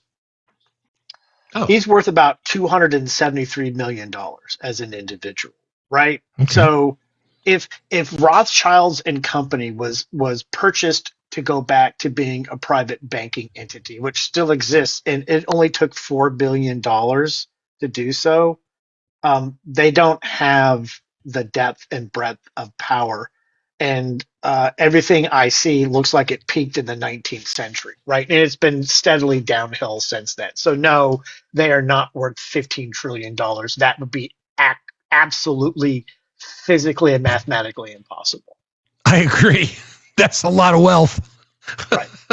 So anyway, again, math is your friend, science is your friend, and propaganda on the right is all they have because they cannot govern. They are soft and weak, and all they want is your money so they can extend their power and make you poorer and sicker and unalive at a faster rate. Well said, brother. Thank you as always. I love you, my friend. I love you very much. You have a good day.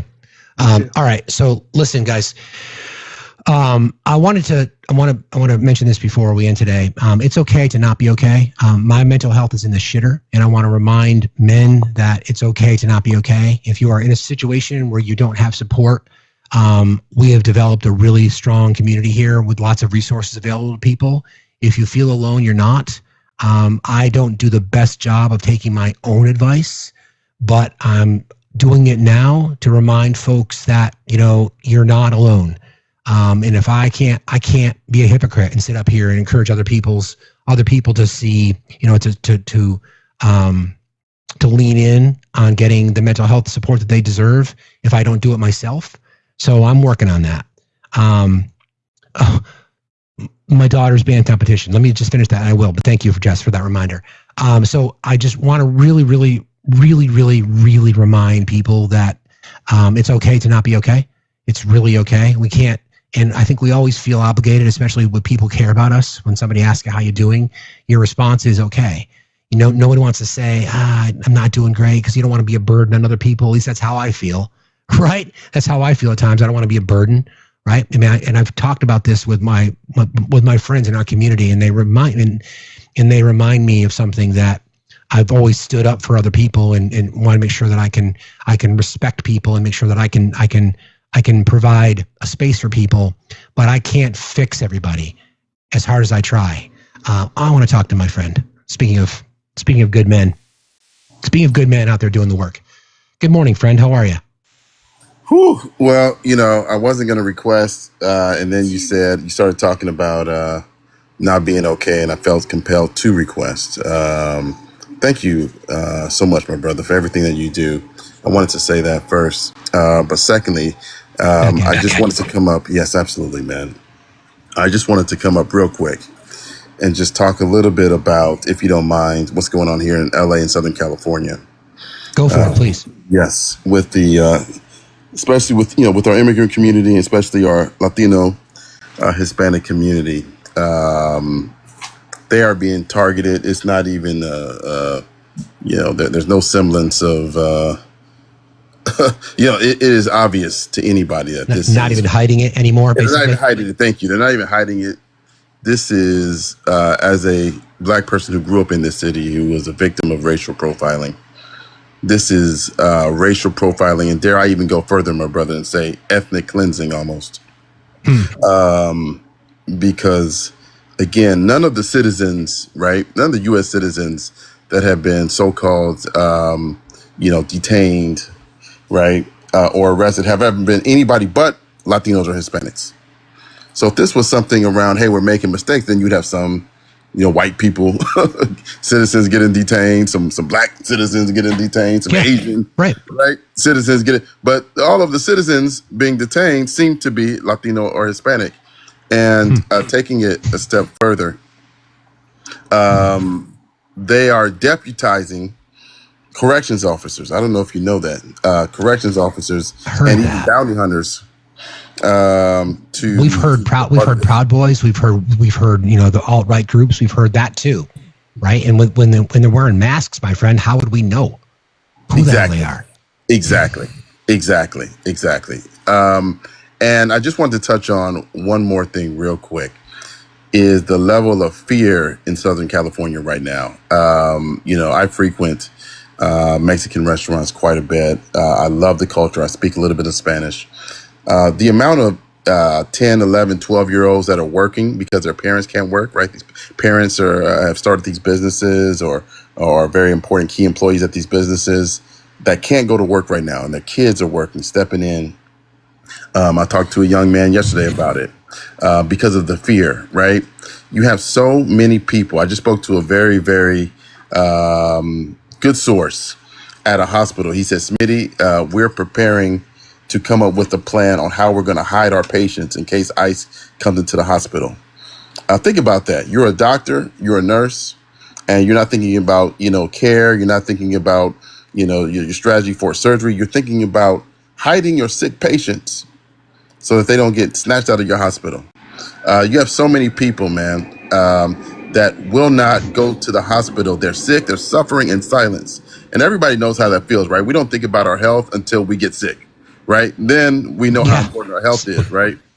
And so, right? And so there are so many people in LA right now, man, that, again, they can't go to the hospital. They're afraid. Just think about that, right? Whatever folks' opinion on immigration policy is one thing, but carrying out something that folks can't even go to the hospital. They're scared. They can't even go to work. They can't live their life. They're so rightly afraid of being pulled away from their family, man. And it is doing a number on so many people here in LA. And I just wanted to come up. First, thank you for always saying what you say about men and checking in and us being able to express ourselves. I think that's important because so many of us are struggling right now, man.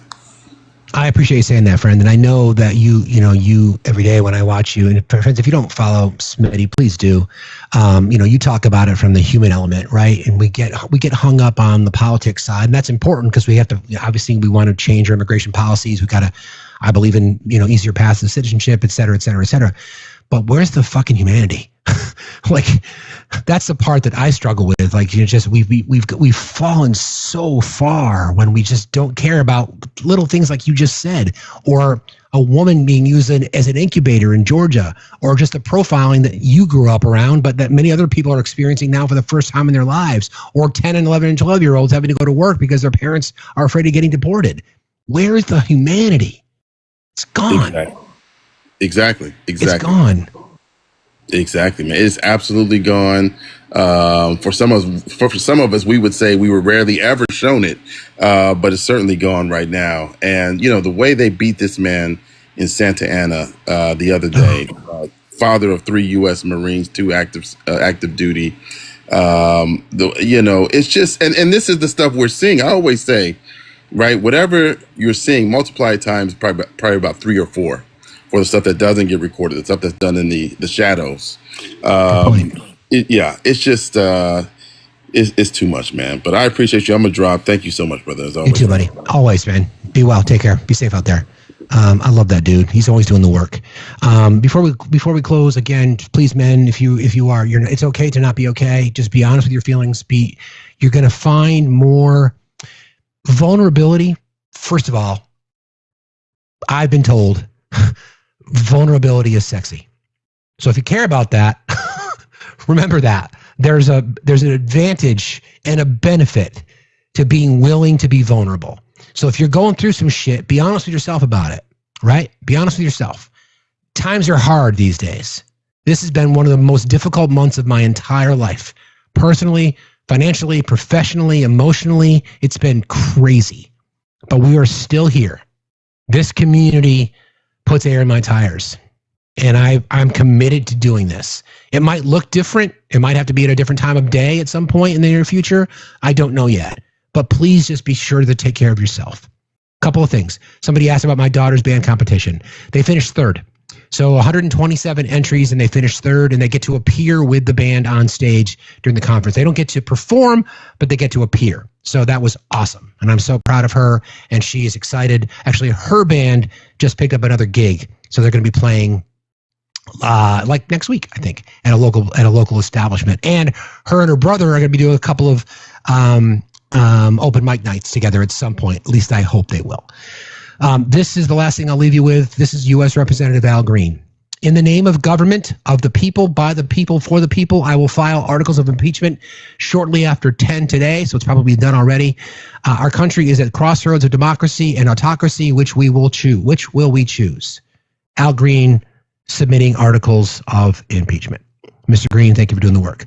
I love you all, friends. We're going to go raid our friend Emma. Please tell her we said hello. Take care of yourselves. Drink some water. Stay informed. Don't run down the rabbit hole. Again, you're better off being last with the news and being right